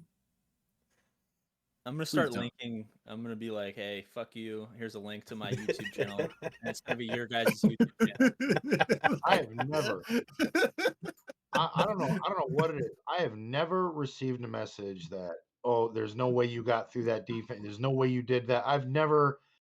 In fact, I've gotten my ass handed to me, and I've messaged that opponent, been like, "Wow, that was well played, sir." I've Now I've gotten those. It's usually friendly, but I've seen some bad ones, man. How many Where people are times? just never flipping out on gotten people. one. You're How, probably how playing with many big- times though? How many times can you say that you went up against somebody that was 4 mil above you and beat them? I did it the other day on stream. I beat a 6 or 7 GL person. Yeah, that's the thing. I mean, if you're playing at high GP, you're playing against other people that are very competitive. If you're Kyber 2 or higher, you're never going to get those comments. It's the people in the middle who are like Erodium 1 trying to get That- the Kyber, and you beat them, and Yeah, they're like Darth- 9.1 million galactic power, and they're like, how did I lose? And Yeah, I'm like, like Darth, you have thank you 6 for saying GLs, and that. you put none of them on defense, you moron. Yeah, Well, they it's put like 1 or I'm- 2 on there. Yeah, like I'm Yeah. right at the cusp of I'm at Kyber 1, but I lose another one. I'm back in Kyber 2, so I'm right at that threshold. And I don't like the matchmaking problem isn't an issue where I'm at. It's like the most I get is somebody, maybe I'm 10.5, I might get somebody 11.1, but I don't really look at that depending on their exact fuck you, AP. This is why I don't talk about my account on this show. I let you guys. I just open the show. Allow me. and go, guys. We're just fucking with you. Yeah, just This is why I find this game fun. The game is so so astronomically different at every single progression point. it is. Like this is. I'll give you a game example and then a life example, and try to old white man like metaphor them together. Like a new player is gonna have a problem with whatever it is, and a mid game player is gonna have a problem with whatever it is, and an end game player is gonna have a problem with whatever it is, and then they're all gonna hate each other because like, oh, that's not a problem. Oh, boo hoo, you have 10 million GP. Oh my god. And then some person will be like, oh, boo hoo, you don't have any relics. Just keep playing the game. Someone's gonna be like, oh, boo hoo, you don't have Galactic Legends. Right? Like everyone's gonna be able to complain, and no one's gonna understand the difference. It's like I have a really, really rich friend, like actual billionaire, and then they'll complain about their problems. I'm like, that's such a stupid problem. Why don't you just why don't you just be nicer? And then I complain about something like, that's a stupid problem. Why don't you just stop being poor? You know what I mean? Like no one will ever understand each other's problems because you just That's so true, though. you That can't is really relate. true. You can't relate to someone that you're not, actively in the same boat as, or you have to try really hard, and most people don't try hard to relate to people. So That's very true. Yeah. See, That's I cool. would enjoy that problem, being able to throw money at problems. dude, you'd be surprised. They're incredibly depressed. I would not. I would not. There's like a limit. I'd take a couple million. Anything above that, I would be so sad. It's real bad. I'm just Yeah. saying, like I'd hate smash to be a billionaire. like smash your car into like a dog crossing the street. Now you're getting sued. I need you to replace my Pomeranian because you hit it with your fucking Mack truck. So now just throw money at them. Here, go buy 12. If a Pomeranian gets hit by a Mack truck, you wouldn't know if it was a fucking Pomeranian. Yeah, Well, I if mean, the owner would. you hit a Volkswagen, you wouldn't know it was a Volkswagen. It's like a mosquito. Exactly. So you just throw money at it. At the Pomeranian or the Volkswagen? Both. Mm. You just throw money here. Go buy you another one. Buy you a brand new one. Well, I like what AP brought up before about, depending on what area you are in the game, you really don't know what the person goes through. Like you guys, for instance, like Kane. I ask you every GAC match, yo man, like what are you doing? Who are you matched up with? And fucking guy's got 2 million more than me. I that is still. And Darth, you hit on that. It's still busted. It's just still not. I mean, there's certain matchups that just shouldn't happen, but due to skill rating, it does. But Money-based matchmaking. yeah, I think the mid game is like the greatest. I think if I had like a 10 million GP account, I think I would sell it and buy a 6 million GP account. I think the mid game is the best part by far. And the Why early is game, You never leave. early 6 game, million. you lose because you're too poor, right? In the end game, you lose because you're too poor. But in the mid game, as long as you're smart, you have a chance. Like as long as you've done what me and Loquar have done and built really good accounts and very concentrated in the mid game, you can beat big counts. And if you go up against someone smaller than you, you're destroying them. So you actually have a small yet prevalent opportunity to punch up and also have fun, where you don't have to worry about, oh man, I have, one relic and my opponent has 7 Galactic Legends, or oh man, I have all the Galactic Legends, but my opponent spent $12,000 on Datacrons, and now I'm getting hit with a 100% dodge chance, and I just can't do anything. But see, you know what? that's where I'm at though. Like What- I'm that underdog. I've started playing. I haven't even been playing this game a year. I haven't been playing this game a year, and I can take, not consistently. There are some that just royally kick the shit out of me, but I can take accounts that are 2 and 3 mil above me without Datacrons. It's I just haven't used Datacrons in so long. It's no, it's I studied up whenever I first came on the show. I started learning a lot. The kits came natural to me from, video game background. So I kind of knew what was going to do what going into my first couple of GACs, and I've only progressed and learned more from there. And as I've built my roster, I've kind of just let everybody else pick what I'm going for. So I'm not really advancing myself. It's the community that's advancing me. I'm just learning as I go. We're carrying you through it, buddy. We'll get you there Well, like eventually. like AP, you'd said something about endgame. Well, I would consider my account pretty endgame, and I'm so far this first round I'm 2-1. The last 3v3 I was 6-3. 5v5 before that I was 7-2. So I think where I'm at, I've kind of found my wheelhouse of, Kyber 1, all right, maybe I get knocked down to 2, get back into 1, hang there for a minute, get back, maybe get knocked back to 2, go to 1. But I've kind of found that wheelhouse where I'm winning enough where I'm maintaining my income. Well, think of it. Well, you spend money, obviously, right? I do.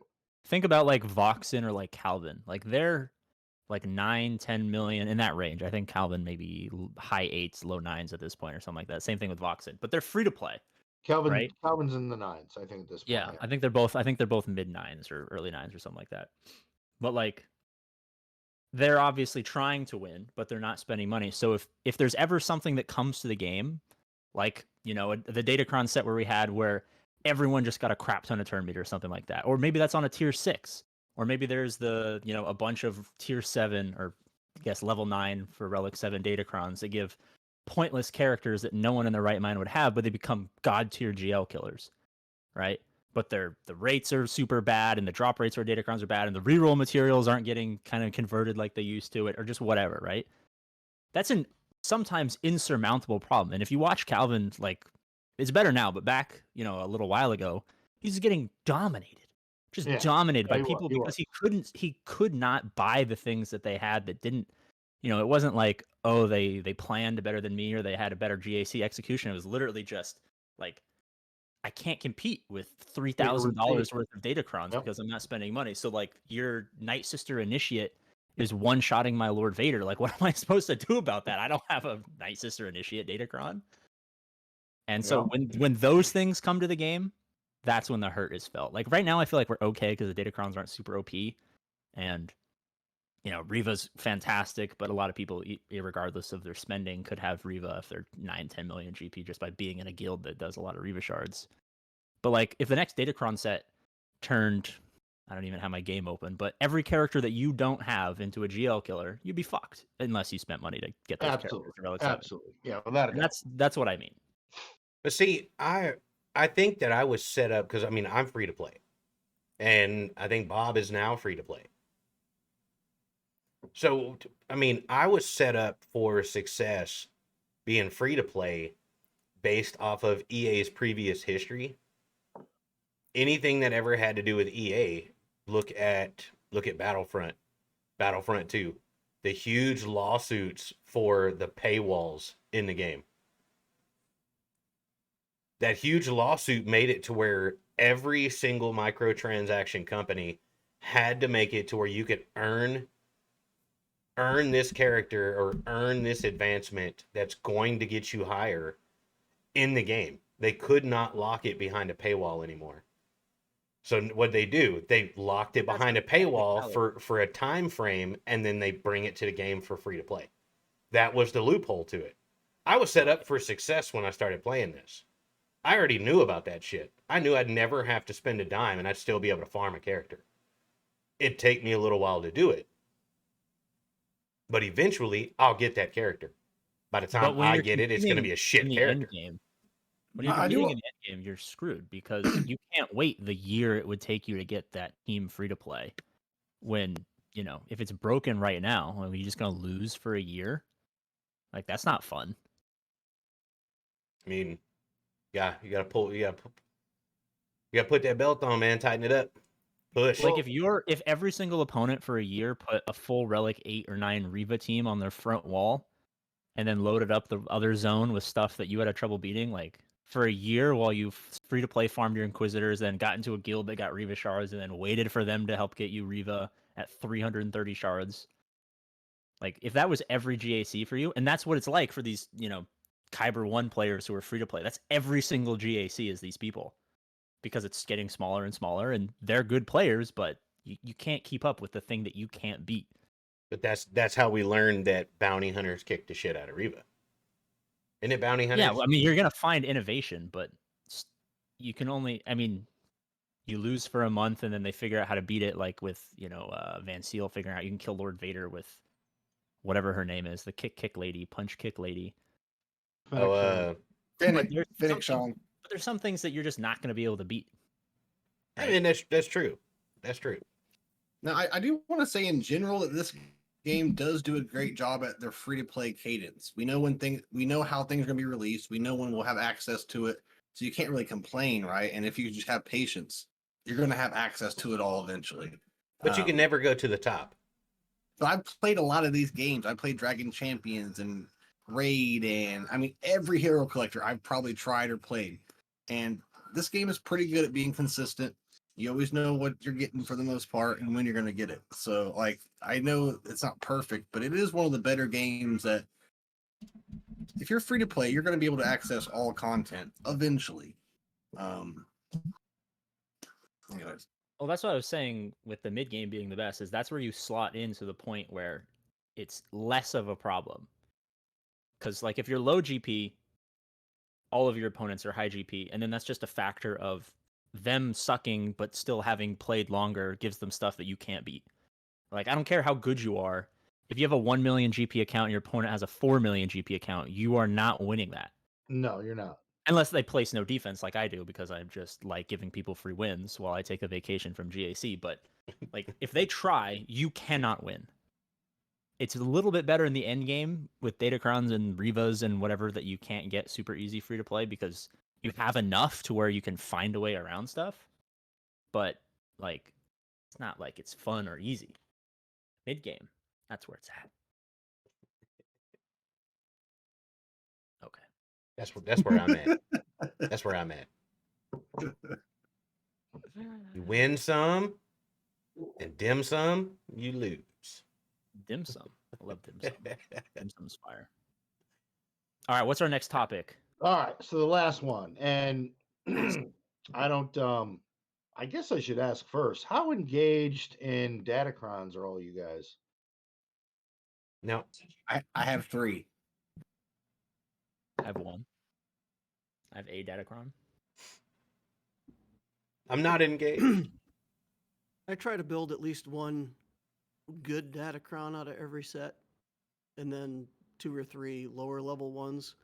I do a lot of solos in GAC or 2 character teams, and you can make use of a Datacron as long as all the characters are of the appropriate level, even if it's 2. So I find having Datacrons to just add a few stats to Enfys Nest solo or something like that is useful, you know? Oh, more tenacity on this set. So, okay, I make a tenacity Datacron for Nest. But I'll do like one good one. Like on my Loquitur account, I went for that 3PO and Chewie Datacron. So I built that, and then I built some mid-level garbage to use with other teams, and that's about all the effort I'll put in. I I don't typically go for Datacrons, but I've got more Datacrons than Bob does. I've Congrats. I've got like eight or nine Datacrons right now. Yeah, congratulations. You're a bigger fool than I am. I don't no. I mean, technically, you could say that I'm a bigger fool because you have three. Do you use them?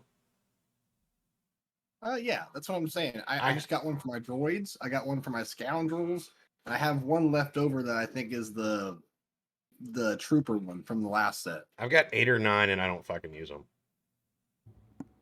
You why can't. don't- There's no why- point in having more than if you're about 6-7 million, you're not going to have enough characters to R5 to be able to have more than 3 or 4. You're I not going to have can enough teams to use because I you're going to can have someone use- that's gear 12. You're going to have somebody that's gear 12 on that team, or you're going to have someone that's relic 1 or 2 or something weird, right? So Someone's going to throw that off where you can't apply I that have- data gun. I have but my this- go ahead, Darth. Yeah, but the solos, I mean, Wampa, Savage Opress. I mean, there's all kinds of teams that's just one character and you can throw a Datacron on it. So just to be clear, like when I do Conquest, I just do the feats for that particular sector by beating the last node in that sector.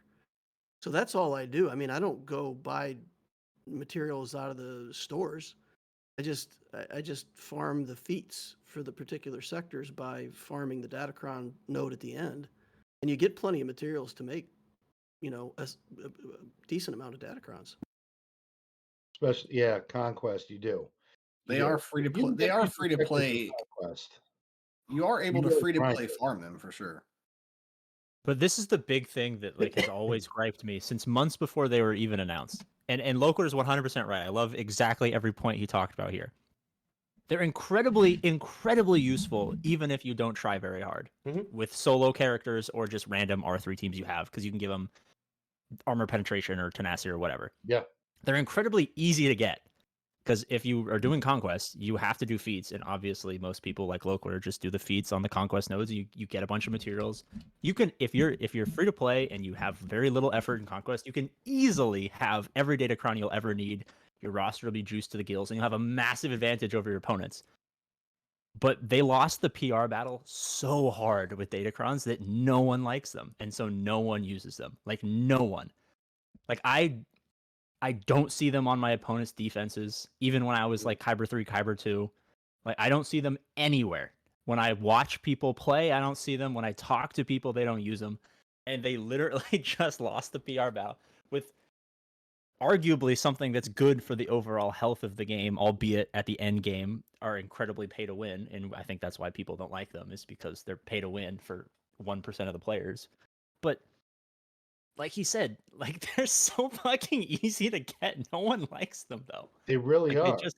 they They're just they're so easy to get, which is why it's and this kind of led into the other topic of my question is if you did use them, we know modding in this game is incredibly important.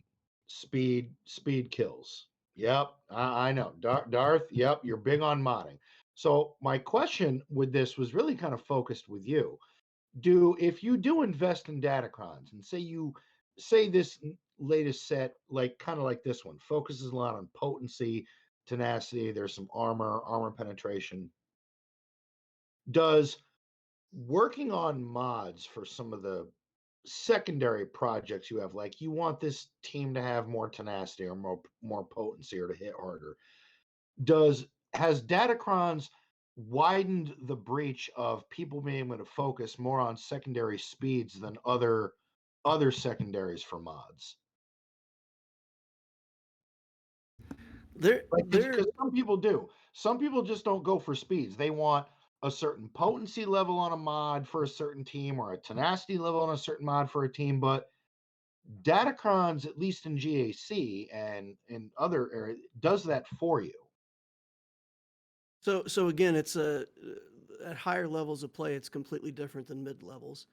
So if you're playing with a bigger roster, and Datacrons are a heck of a lot more relevant, and they can be, I mean, I didn't pay attention to a Datacron that was on my opponent's team. I took Wampa in against Grievous and I got owned because they had the ability block Datacron and I didn't read Oh it. I didn't yeah. pay attention to it. And it's like, yeah, Wampa beats Grievous, just go in here. And like Wampa just instantly died. And I'm like, wait, what? So yeah, in some cases, the right Datacron on the right team makes modding almost irrelevant. But in the mid game, there's so like has been pointed out, there's so few people that actually pursue that and pay attention to it and build teams that can use Datacrons. You only see a couple of them, and it's really not relevant. Mods are still far more relevant. And the argument that Datacrons make mods irrelevant, just look at all the game modes where you can't use Datacrons and you Yep. still have to have good mods.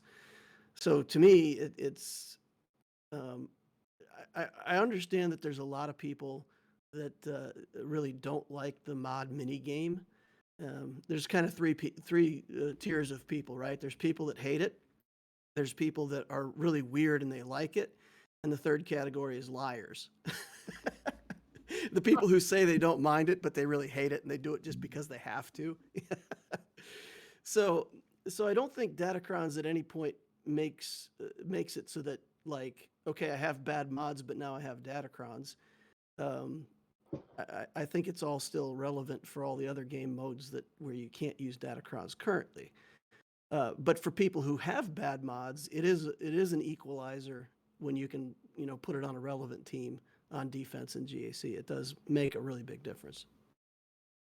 I want to say like what they did to the mods, a while back ago. I just like it. I like the calibration system. I wish I could calibrate a little bit more than what I can, like the income of the whatever the things are called. Anywators. Yeah, it's still It's a little slow. The But I 350, think the it's 357 mag rounds. Dude, I will take a chance on a 8 speed one and try to hit it and make it a good. If I'm running out of mods, like I shouldn't spend those precious resources. I know, but still, it's allowing you to get more out of them a little bit faster. So I really And- enjoy it. and I don't other- like mods, but I enjoy the, like you said, the mini game of calibrating and slicing and all that. It's growing on me. It's taken 7 years, but mods are kind of growing on me. So. And see, I have to piggyback. I have to piggyback on what Luke said.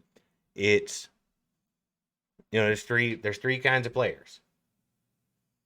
So, and Logan, you know this. You've heard this. I've said this for years. There's two kinds of people in this world: Journey fans and fucking liars. I fucking love Journey. Like I said, there's two kinds of people in this world: Wheels in the Journey sky, fans keep and on fucking turning. liars, man. Everybody in the world knows Journey. Everyone. Tomorrow. You can't go to a party with a DJ and not hear a Journey song. It's almost Exactly. illegal. It really is. I mean, come to SF, you'd be surprised. But they'll still throw Journey into dubstep. I'm gonna be honest. I work a very stressful job, so now I go out a lot at night with coworkers and stuff. I don't hear any Journey, and I haven't for months. I don't know. I do. I spend on this game. I have a budget. I stick to it, but I enjoy Datacrons. I enjoy what some of them do. I'll be honest. I have 46 of them, and 22 of them are level 9. But you didn't always. What? You didn't always. Why? Whenever I first started on the show, you didn't like Datacrons because they had like Are just you dropped. crazy? I didn't. But Why do you have 46? between the last two sets, Bob, I grind the shit out of content. How many squads do you have? Is there that many squads in the game? See, That's half the roster. Here's the thing. Here's the thing about Datacrons that see the thing where CG gets you is that if you want to recalibrate certain things in roll, you have to max it. You may get what you want, and and I tell Kane every time a new set hits, dude, I got a shopping list. Got a fucking shopping list. And I try to meet said shopping list. And he does. So when I do. So when I get to a 9, I start to re-roll some stuff. And, like for instance, my Lord Vadercron was over 100% dodge because I re-rolled and shopped and did what I had to do to get what I wanted. That's what I did. That's just so everybody knows. That is the Datacron set that really pissed him off. Because he was going up against like 400% dodge Vaders. No, the numbers didn't get that high. I finally broke 100, and that's where it was about 100 to, I think a couple players had like 115. So does accuracy negate dodge? No, the dodge, if your Lord Vader had an obsessive amount of dodge, you probably were winning your GAC round. No, I get that. I just don't know how, like, if you were trying to attempt to negate that, how would you do that? Same mod set, you could do the opposite. So Accuracy. yeah, they always put the opposite effect on the Datacrons. So like if there's something with armor, there'll be armor penetration, resistance, Yeah. and resistance penetration. So there's always, that's what they claim, right? They say, well, if you want to get around these dodge Datacrons, you just build 115 accuracy Datacron, and then you're fine. So that's the logic. So let's say you have no Datacron on and you're going up against 100% dodge Datacron. Will you ever hit him, or is it 100% dodge? No, it was. Well, will you hit him? Is my question. No, you You're didn't. It was just swing and a miss. poor. You didn't touch him, Okay. and he slowly picked apart your team and AOE'd you to death, and you just died. Yeah, when I saw one of those, I shut the stream off. It was a 10-minute stream. So okay, I'm a spender. I do a thing with Datacrons, but the other thing I like about them is that if I get to 1 to level 9 and it's for a tune that if it's for a tune that I'm not going to use, or one that I already have. I mean, the Jabba set, I had 3 different Jabbas, but I would retool some of their secondaries to something that I thought could be useful, maybe for another team, because you can place a Datacron. You may not get some of the main abilities, but you get those secondaries, and some of those secondaries are outstanding. And that's where I think, to me, and again, I come from a completely different element of the game. I play pretty competitively. I don't stream GAC. Fuck that. I just don't have the time nor the patience, nor do I give a shit. So I play on my own. That's what I do. I think of Datacrons like salt and pepper, right? Yeah. It doesn't, as far as the stats, they don't make or break a team. But if I've got a CLS team that's already at full relics, and I've got this Datacron that I can just, sprinkle a few extra stats on top of, it's nice. But also, we haven't mentioned 3v3, I guess. I mean, with 3v3, you have more chances to use a Datacron because you need less requirements, and you need more. I've never, so I'm not going to sit here and say I've never used Datacrons. I have. I've never used a Datacron in 3s. And I love 3s. That's when they're broken, dude. Yeah, Datacrons See, that's the worst. 3s is so They really are. I like 3s. I like 3s because you can legit throw a team together and kick the shit out of something. It's not just that, but 3s leave so much less room for error. Oh, Smaller dude. team, less. I had a GAC where I can't remember the specific scenario, but imagine, if you will, that, like, let's say, I don't remember what it was, like a Lord Vader or something. I took a JML team versus an easy counter. I saved the rest of my roster, go everywhere else, blah, blah. Just imagine this scenario. I get into it, and I realize that I forgot to bring in Jedi Knight Luke, and I just lose. Or something happens, and I lose. And that was an easy counter, and normally it's just a pushover. And I send my entire roster in against whatever this team was, and every single one of them loses. I had 18 attempts of, like, 18 full squads versus this team, and I lost. Because I forgot to click one extra button to put the right character in. And that's why I hate 3v3. Because if that was 5v5, I could have jerry-rigged something to kill whatever it was. But in 3v3s, if you fuck up your counter, you might just lose. You might just be screwed. Especially if they get preloaded and you forget to back out or whatever. Like, you just lost. I hate 3s. And after, so can we just vow never to talk about Datacrons now? Yes. This is over. So let's move on to the last part of our show. Viewer questions and comments, and then everybody, we can go around the panel and. I couldn't find our show viewer questions and comments, everybody. Shut the fuck up. I knew it. I knew Scary? whenever you took this new job that the FBI was tapping your shit, dude. I thought that was your wife mocking you. No, I was not. She's in bed with the door shut. Oh my goodness.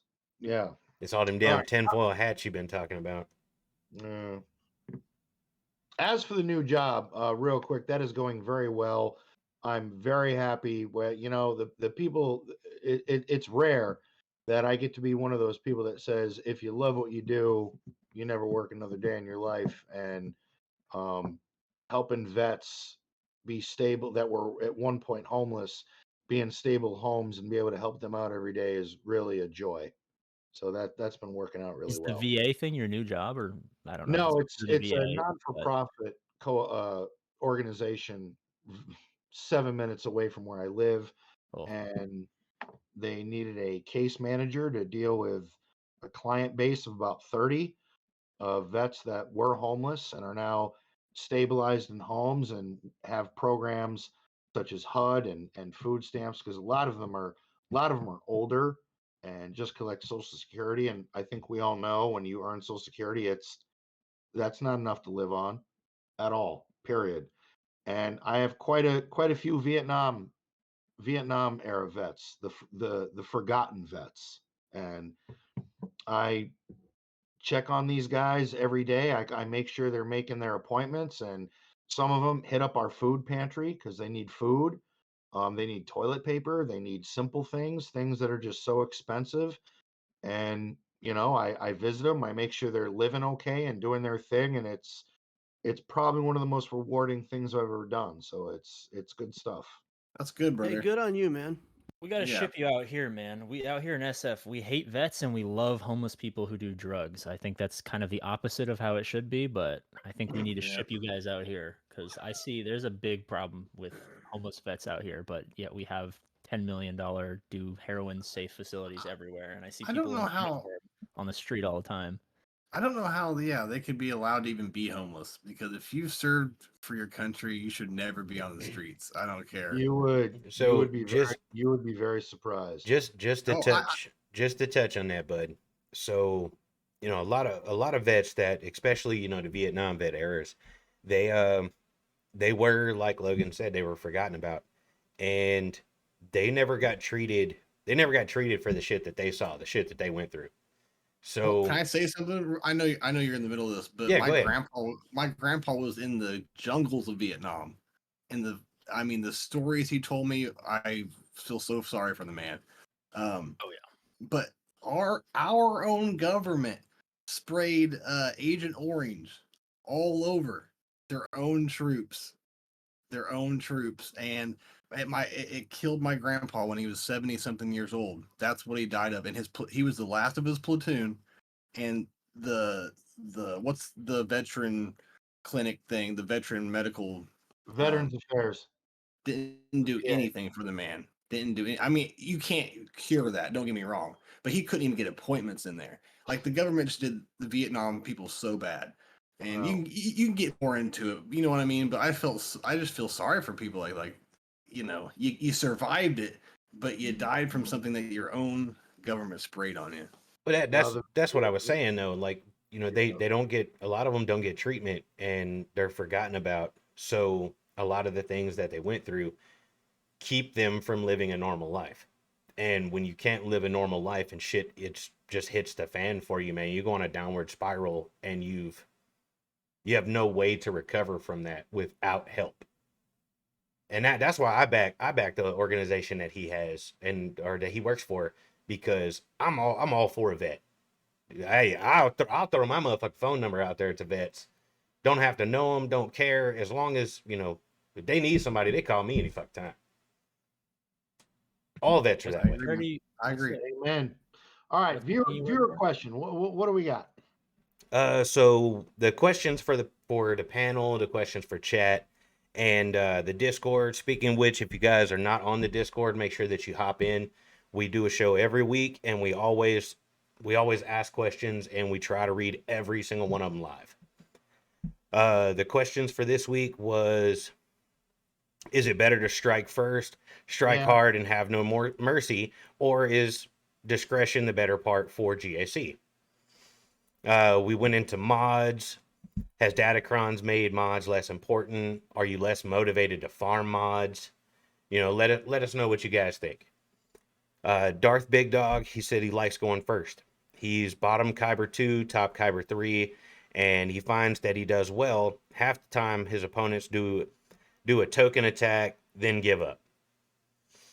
The main reason I go early is work schedule. GAC ends at the end of my workday, so waiting to the last minute is impossible most days. I'm farming mods as hard as always. I look at Datacrons as building on top of our mod base. Since my opponents are likely to have the same Datacrons as me, I need good mods to have that edge. The number of useful Datacrons in a given set is a finite number. The number of useful mods is virtually unlimited, so mods are always relevant. Well said. I agree. I agree with him. I do. Like I said, I don't use Datacrons. And then I'm just You mean gonna. you're a liar? Is that one of the three camps? I'm a Journey fan. I'm a Journey fan. Get it right. Don't stop believing. But I think that's gonna Dilly be, Dan. I think that's going to be a common theme though with a lot of people with GAC. It's depends on your schedule. And I I get mean, that. that's why I don't play. I'm just too busy. AP just said, "Fuck you, GAC. I'm done. Want nothing to do with you." I I'm mean, like gonna. I had my glory in the sun where like I Icarus to the point where like I was, it's 4 million GP difference. I'm like 5 million in Kyber 2 and I want to kill myself every single GAC because I have to like painstakingly read every mod of every character, Yeah. scour GG because if I mess this up, my streak's gone. And then I, went on vacation, took a couple weeks off, came back, realized that I didn't miss it at all, and now I just don't care. So our next question comes from TK. It says, "I don't care if I go first or second. I'm gonna try to be as efficient as I can either way. As far as mods go, I still farm them almost every day. I rarely face someone who has better. I don't go overboard on crons. They are fine, and I usually have a bunch of level 3s with a couple level 5s and 2 or 3 level 9s that I sometimes can't even use. I still haven't faced anyone in Kyber 4 that has a lot of crons. Are they worth it? Yes. Do they replace mods? No. Not in the dregs of Kyber 4. The dregs. And then Magoats, and don't worry, he didn't mention him. Fucking Magoats. Fuck guy. GAC.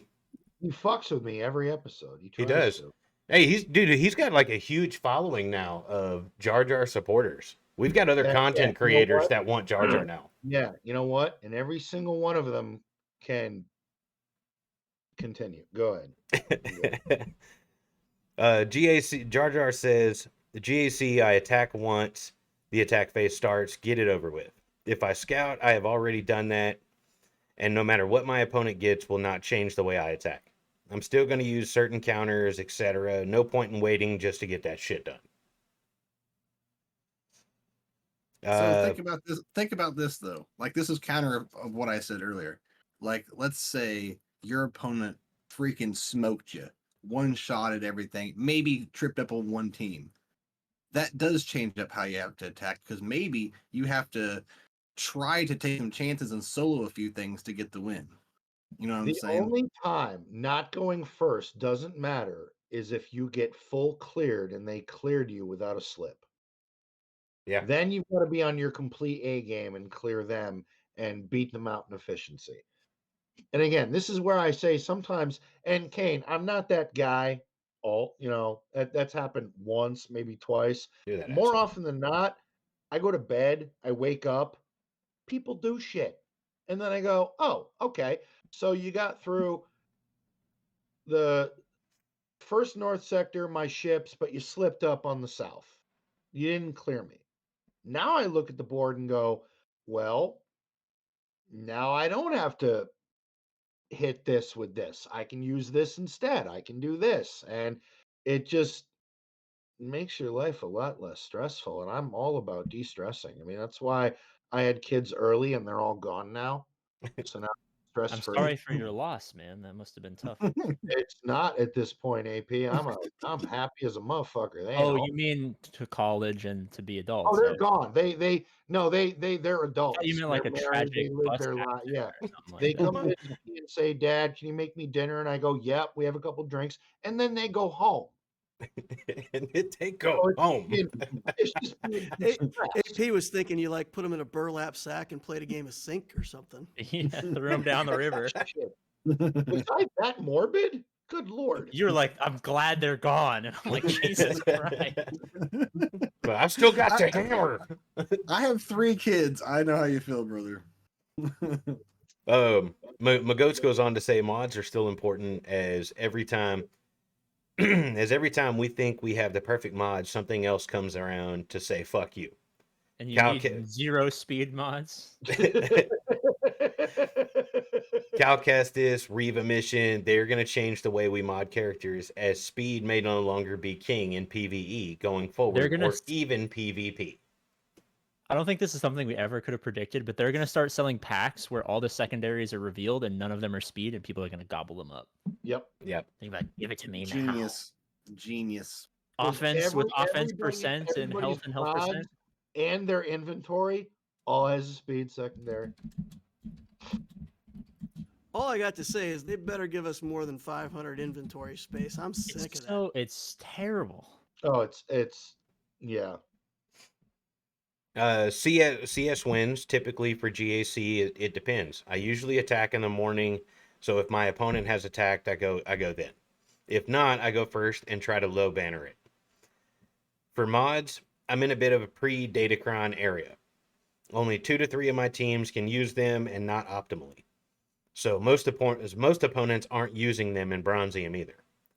Now, he does have a question for us, but I'm going to circle back to the question so that I can get through the rest of these. It is a good question. It is a good question. I have a question. What happens when you guys get more popular and you have like 600 of these? What are we gonna do? Then I'm gonna tell the other half to go fuck themselves. Damn, No, they have- I got dark we're gonna quick. We're gonna have to figure out a new system. Well, you got to upload YouTube videos if you want to be more popular, guys. That is Yeah, true. we do. Dude, They I also sat have- down with the entire battalion one time, and they're like, AP Gains, how do you do it? And I looked through all of their YouTube channels. I'm like, well, you guys haven't uploaded in 6 months. What do you want to happen? This episode gets uploaded, but we only do this shit on Tuesdays. Like that's it. So I have to carry them on my back, I think. You know what 90% of my YouTube videos are? The reason there's always no lights and chat scrolling down, I just cut them out of my stream. I stream for an hour. I have 10 videos. I have a week's worth of content. I stream like once a week now. And I don't miss upload days. I mean, I did today because I intentionally didn't want to upload a video because I was really lazy. But like AP You- gains fatigue. one of this, how long have we been here? What time did we start? We started 6 o'clock my time. It's 8 o'clock now. 2 hours. You can make 30 YouTube videos off of this alone. You could You're have not a wrong, month. You could do this once a month, and you would have content every single day. anyways, Sardaukar, No, he's not wrong. he's not. He's not wrong. When it comes to GAC with my work schedule, I do battles when I can. Usually clear the bottom front wall that night, and hope they have attacked by the time I wake up. Went 2 and 3 last week in Kyber 3. I have 3 GLs, C, JMK, and JML. Malgus, Profundity, and Executor. Usually leave Executor on defense these days.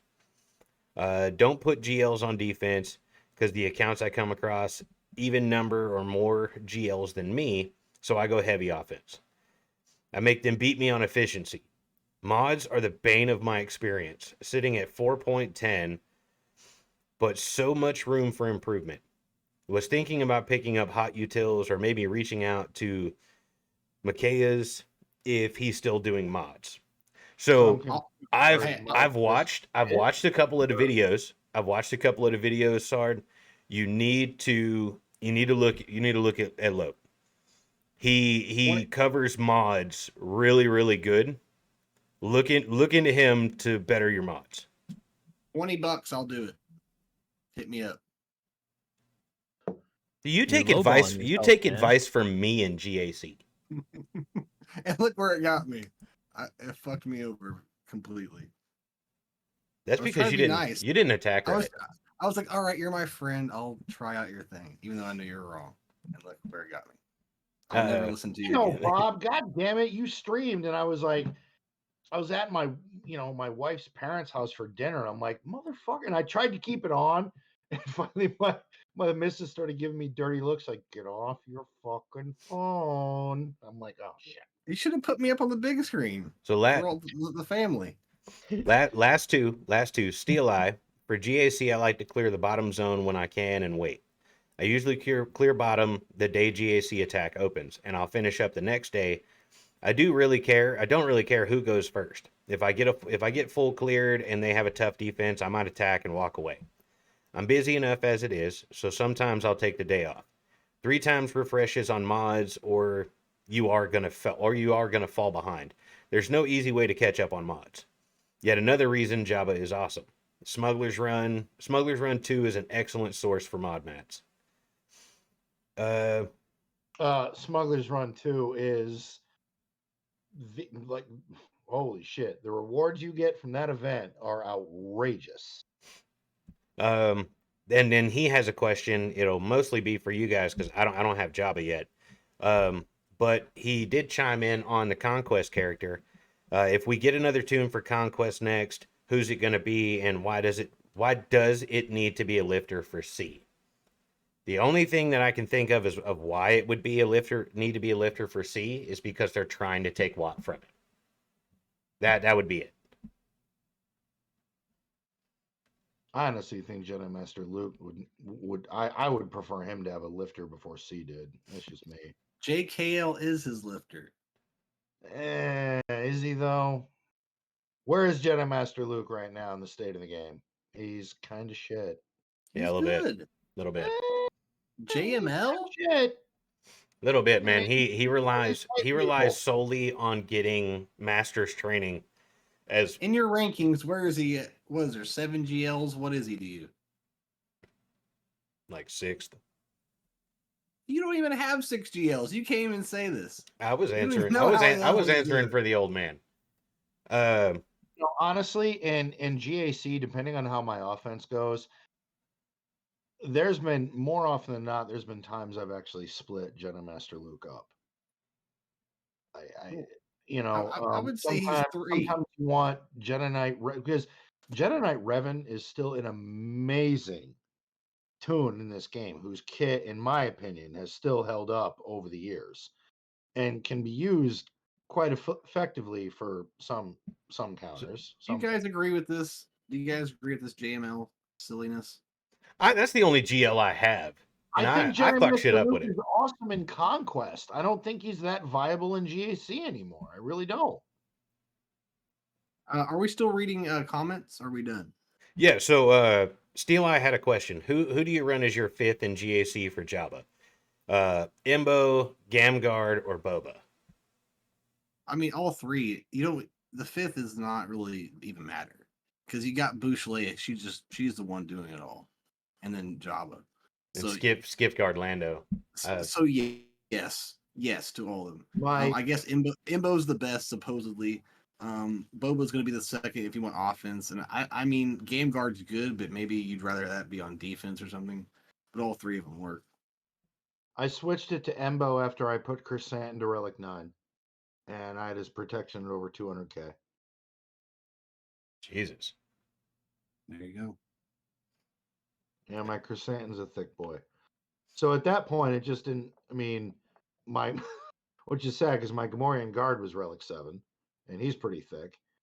And I mean, it's weird in territory war. I'll put Gamguard, but in GAC I tend to put Embo.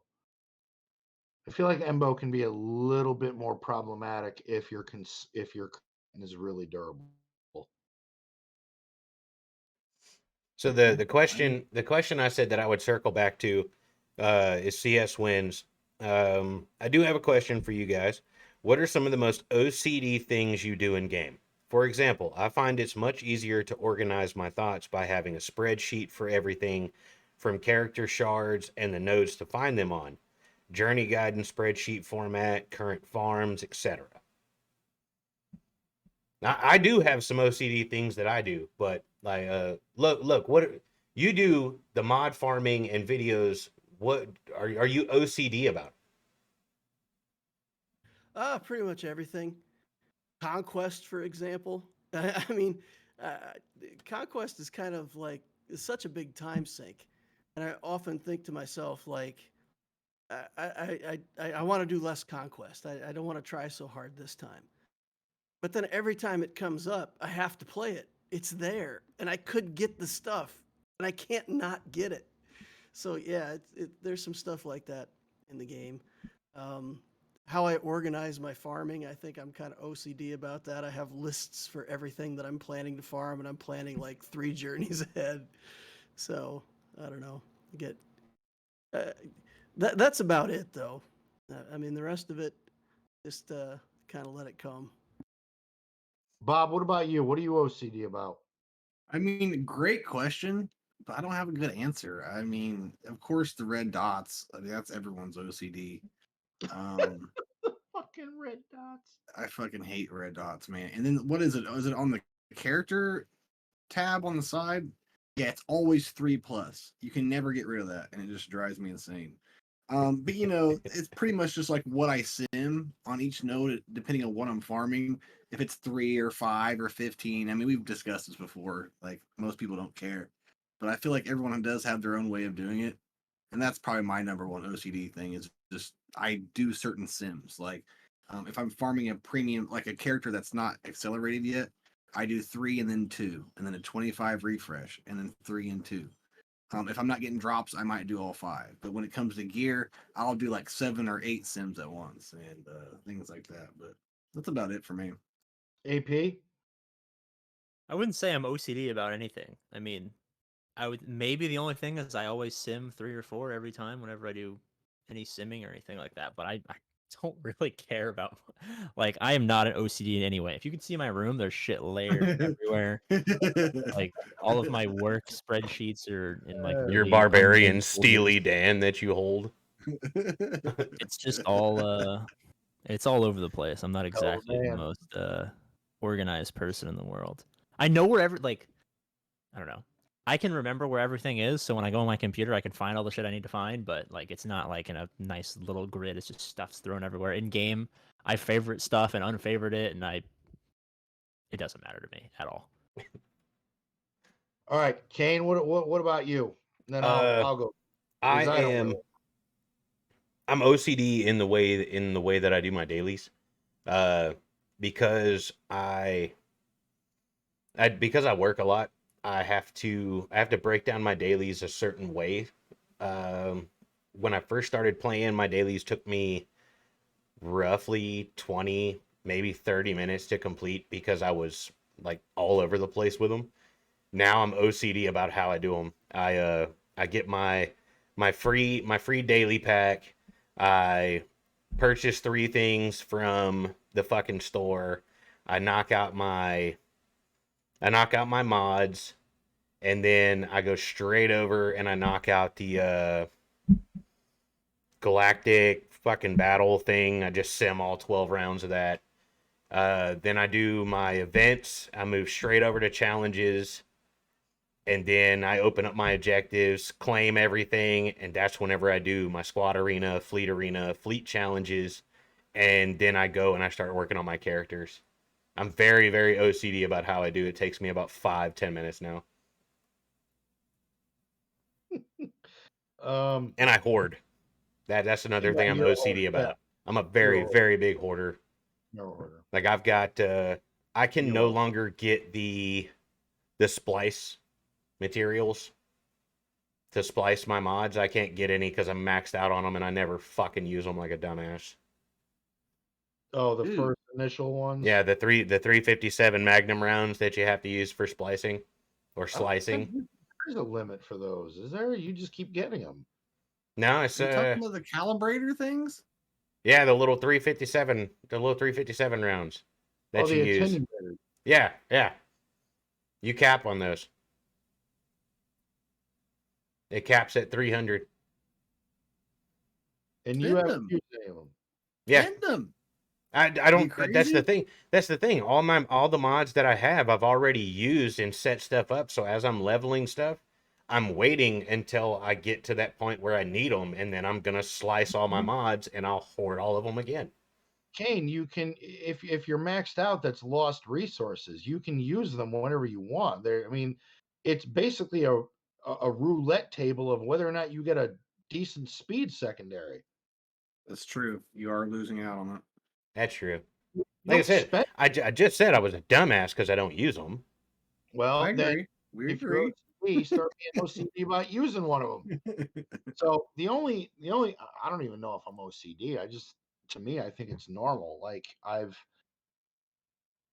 have my mod loadout set for my Inquisitors for the Riva mission laid out of the mods that I took from other characters, and I have that saved, and the original mods that I had in my Inquisitors pre-changing them for the Riva mission. I've done that. I have a whole area of synergy teams and a whole page of legends, and then possible GAC counters depending on matchups. That's about it, but I feel that's kind of normal for somebody where I'm at. So I don't know if that's OCD. I mean, it's more routine than OCD. you Yeah, know? Yeah. I think it's like depending on where you are in the game is what becomes your routine and how you play, and what you do, and what you focus on. Right. Well, do we have anything more to say about that? No, I think that's it. I think we're ready for final thoughts. Well, I have a final subject. I know we're all ready to go, but I was wanting to ask you all about this. What do you got, Bob? What do you got?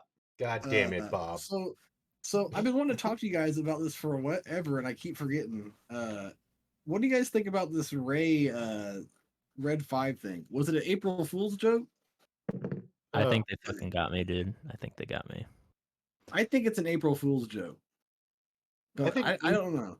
I think Meatbag needs to be fired and quit fucking with people about this Red 5 nonsense. Like, Yeah. just stop. Just stop. See, the thing is, Yeah. we know Find it's new shit. 100% coming at some point. It's just they can string us along as long as they Exactly. want. Why Ray though? Did I miss something? Because I've only watched the movies once, I It's a think. cruel joke. Money. Only money. But I get the lore thing; they don't follow it. But is there anywhere in lore that she was a red anything? She's Did she even not. fly an X-wing? She did fly it. She did Okay. fly it. Oh, his X-wing in the water, wasn't it? She flew Yeah. that one. Yeah. Okay. All right. It's because she's the least purchased galactic legend.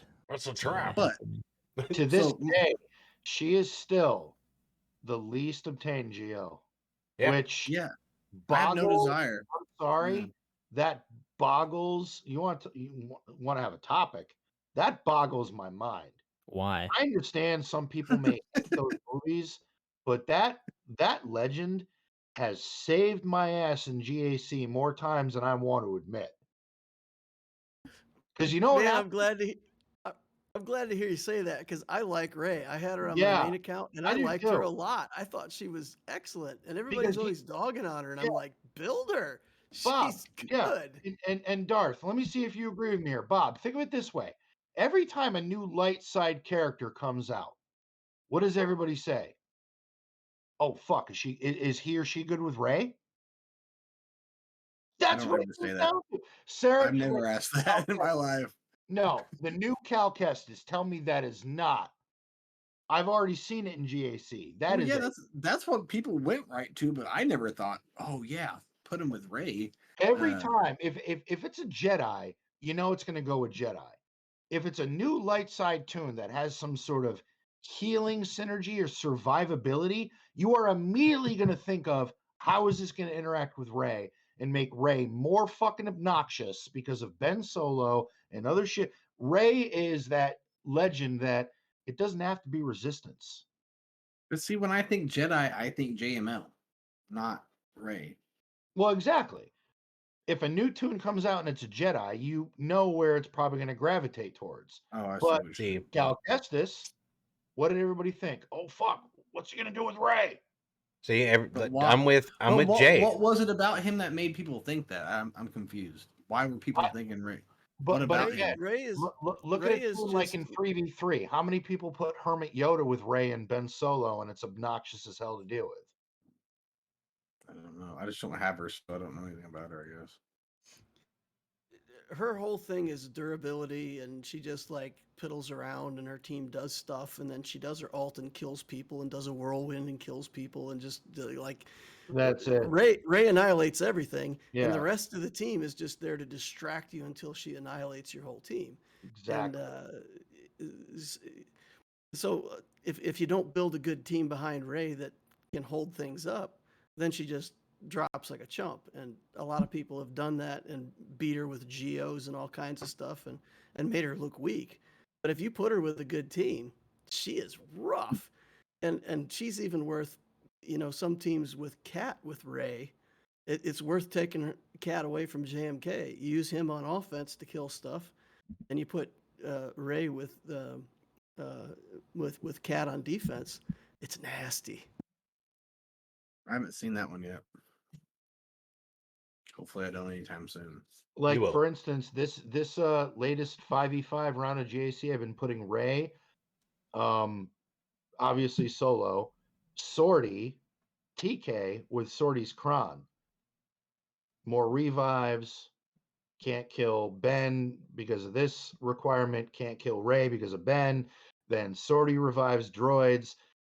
I've gotten in the past 2 rounds of JC, it's gotten 3 holds. It's obnoxious. Hey, I just don't know why people like AP. What do you think? I don't know why people shit on Ray so much. 'Cause the movie sucked. Well, It's a yeah, Star we Wars know game. that, but Rose Tico's needed to get her.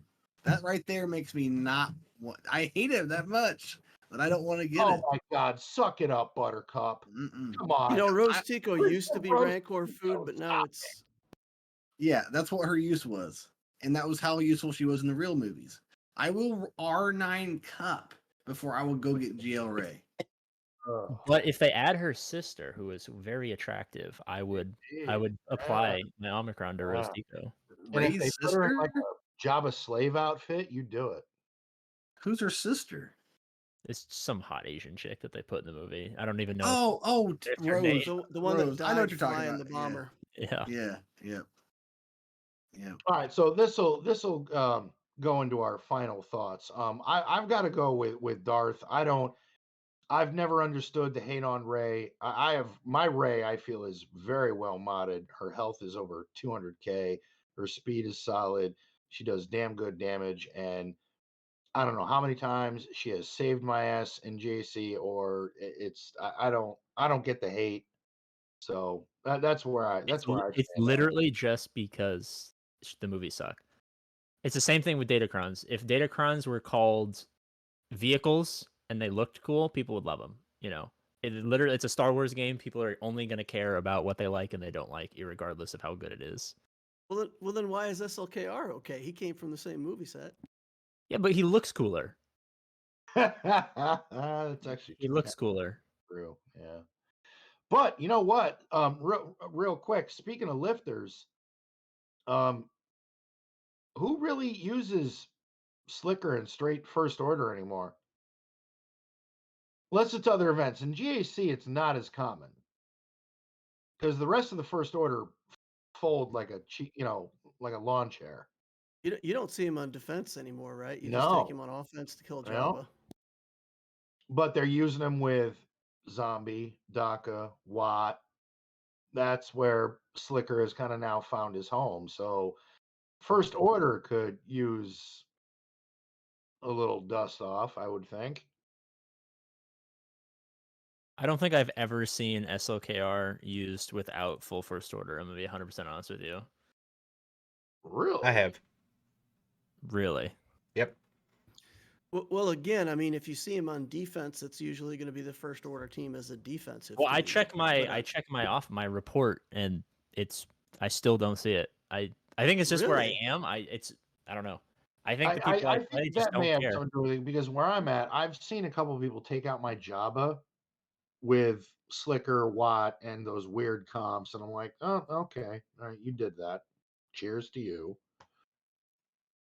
But like Lord Vader's, I use Slicker, DACA, Zombie, First Order Officer, and Yeah, but you probably have a relic first. You probably have a relic DACA and zombie. Like I don't know. yes, yes. The people I play are high GP, low brain cell, so like they just don't do that.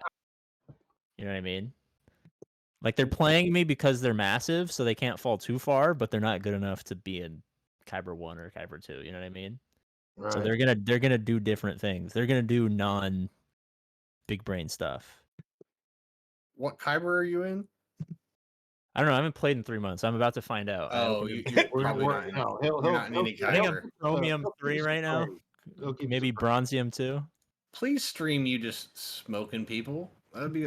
I don't have time to stream. I You have just- four. Works don't 12 you- hours a day. You have 4 teams. You probably have to set. I'm guessing. It's I gonna don't be set. I put ships on defense and I don't set a single character. It makes it I way see. faster because I can use every team for offense, so I blow through it. So why Saves do me you? like an hour. You have to join to get your daily stuff, right? Or do you have to? Do you have to join? No, I to just get didn't your... join. I just didn't. I forgot every single time. I just didn't Hmm. join. I'm All sorry. right, I would folks. join from time to We've time.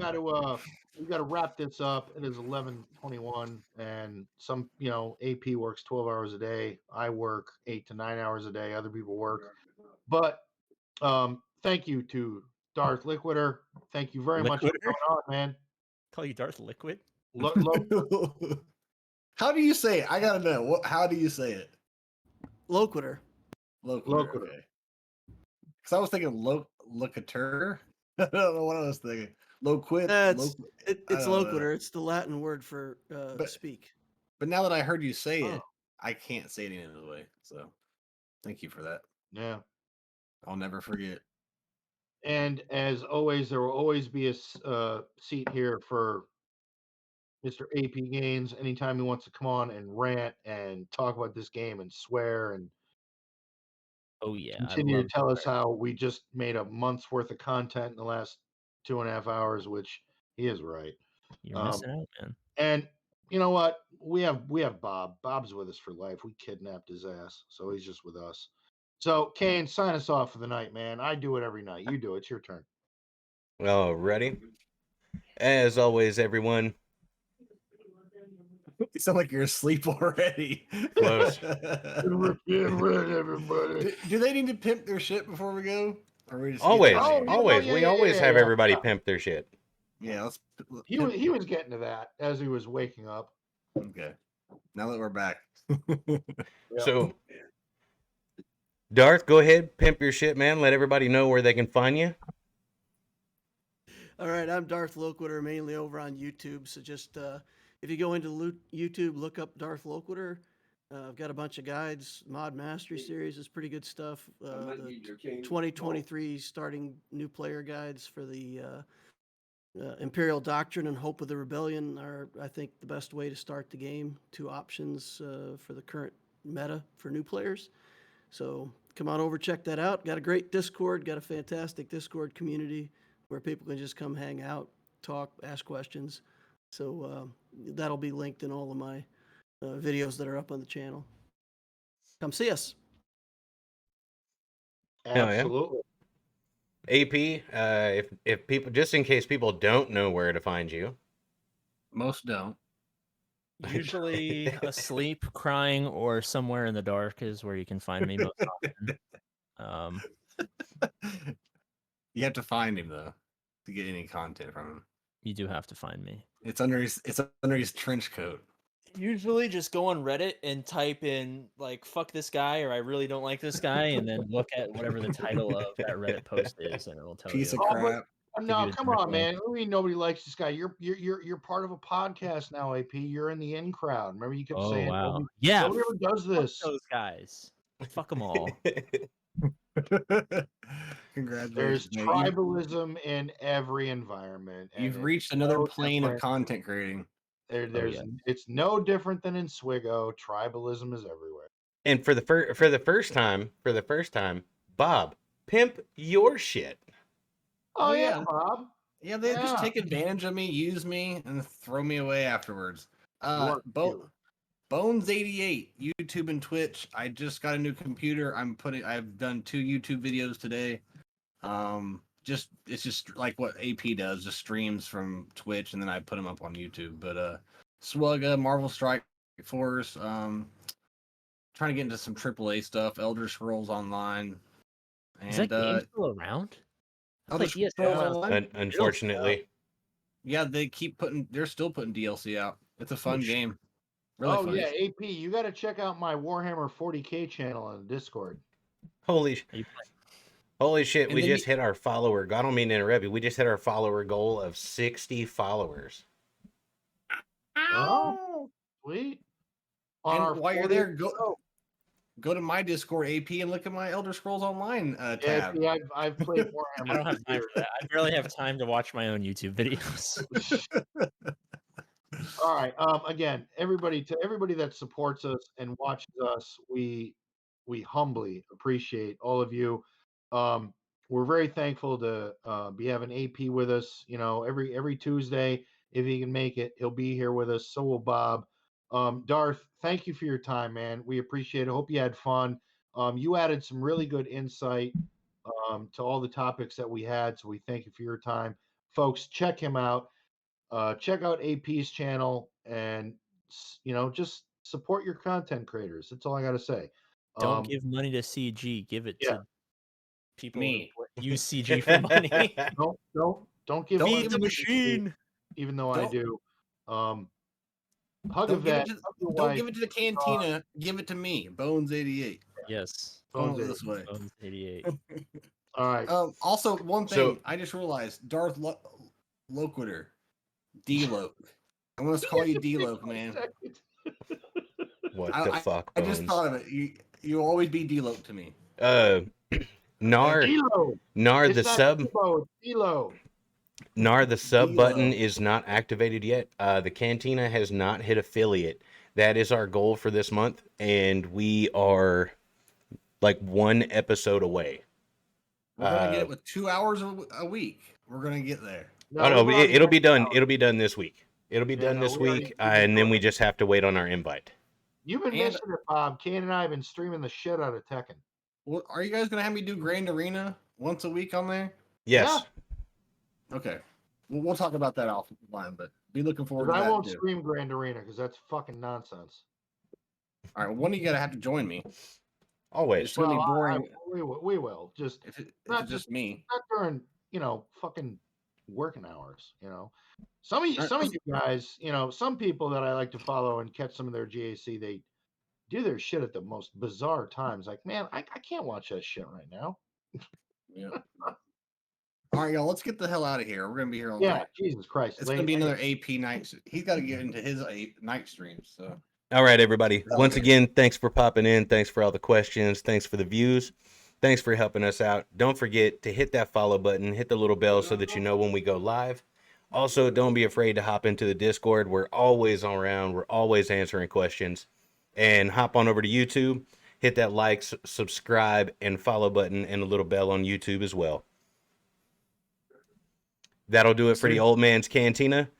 Coming from the Immortal Kane, Bones88, Darth Loquitur, AP Gaines, and the one and only Rant Happy Old Man Logan. Bye, fuckers. Sleep tight. peace off. Peace.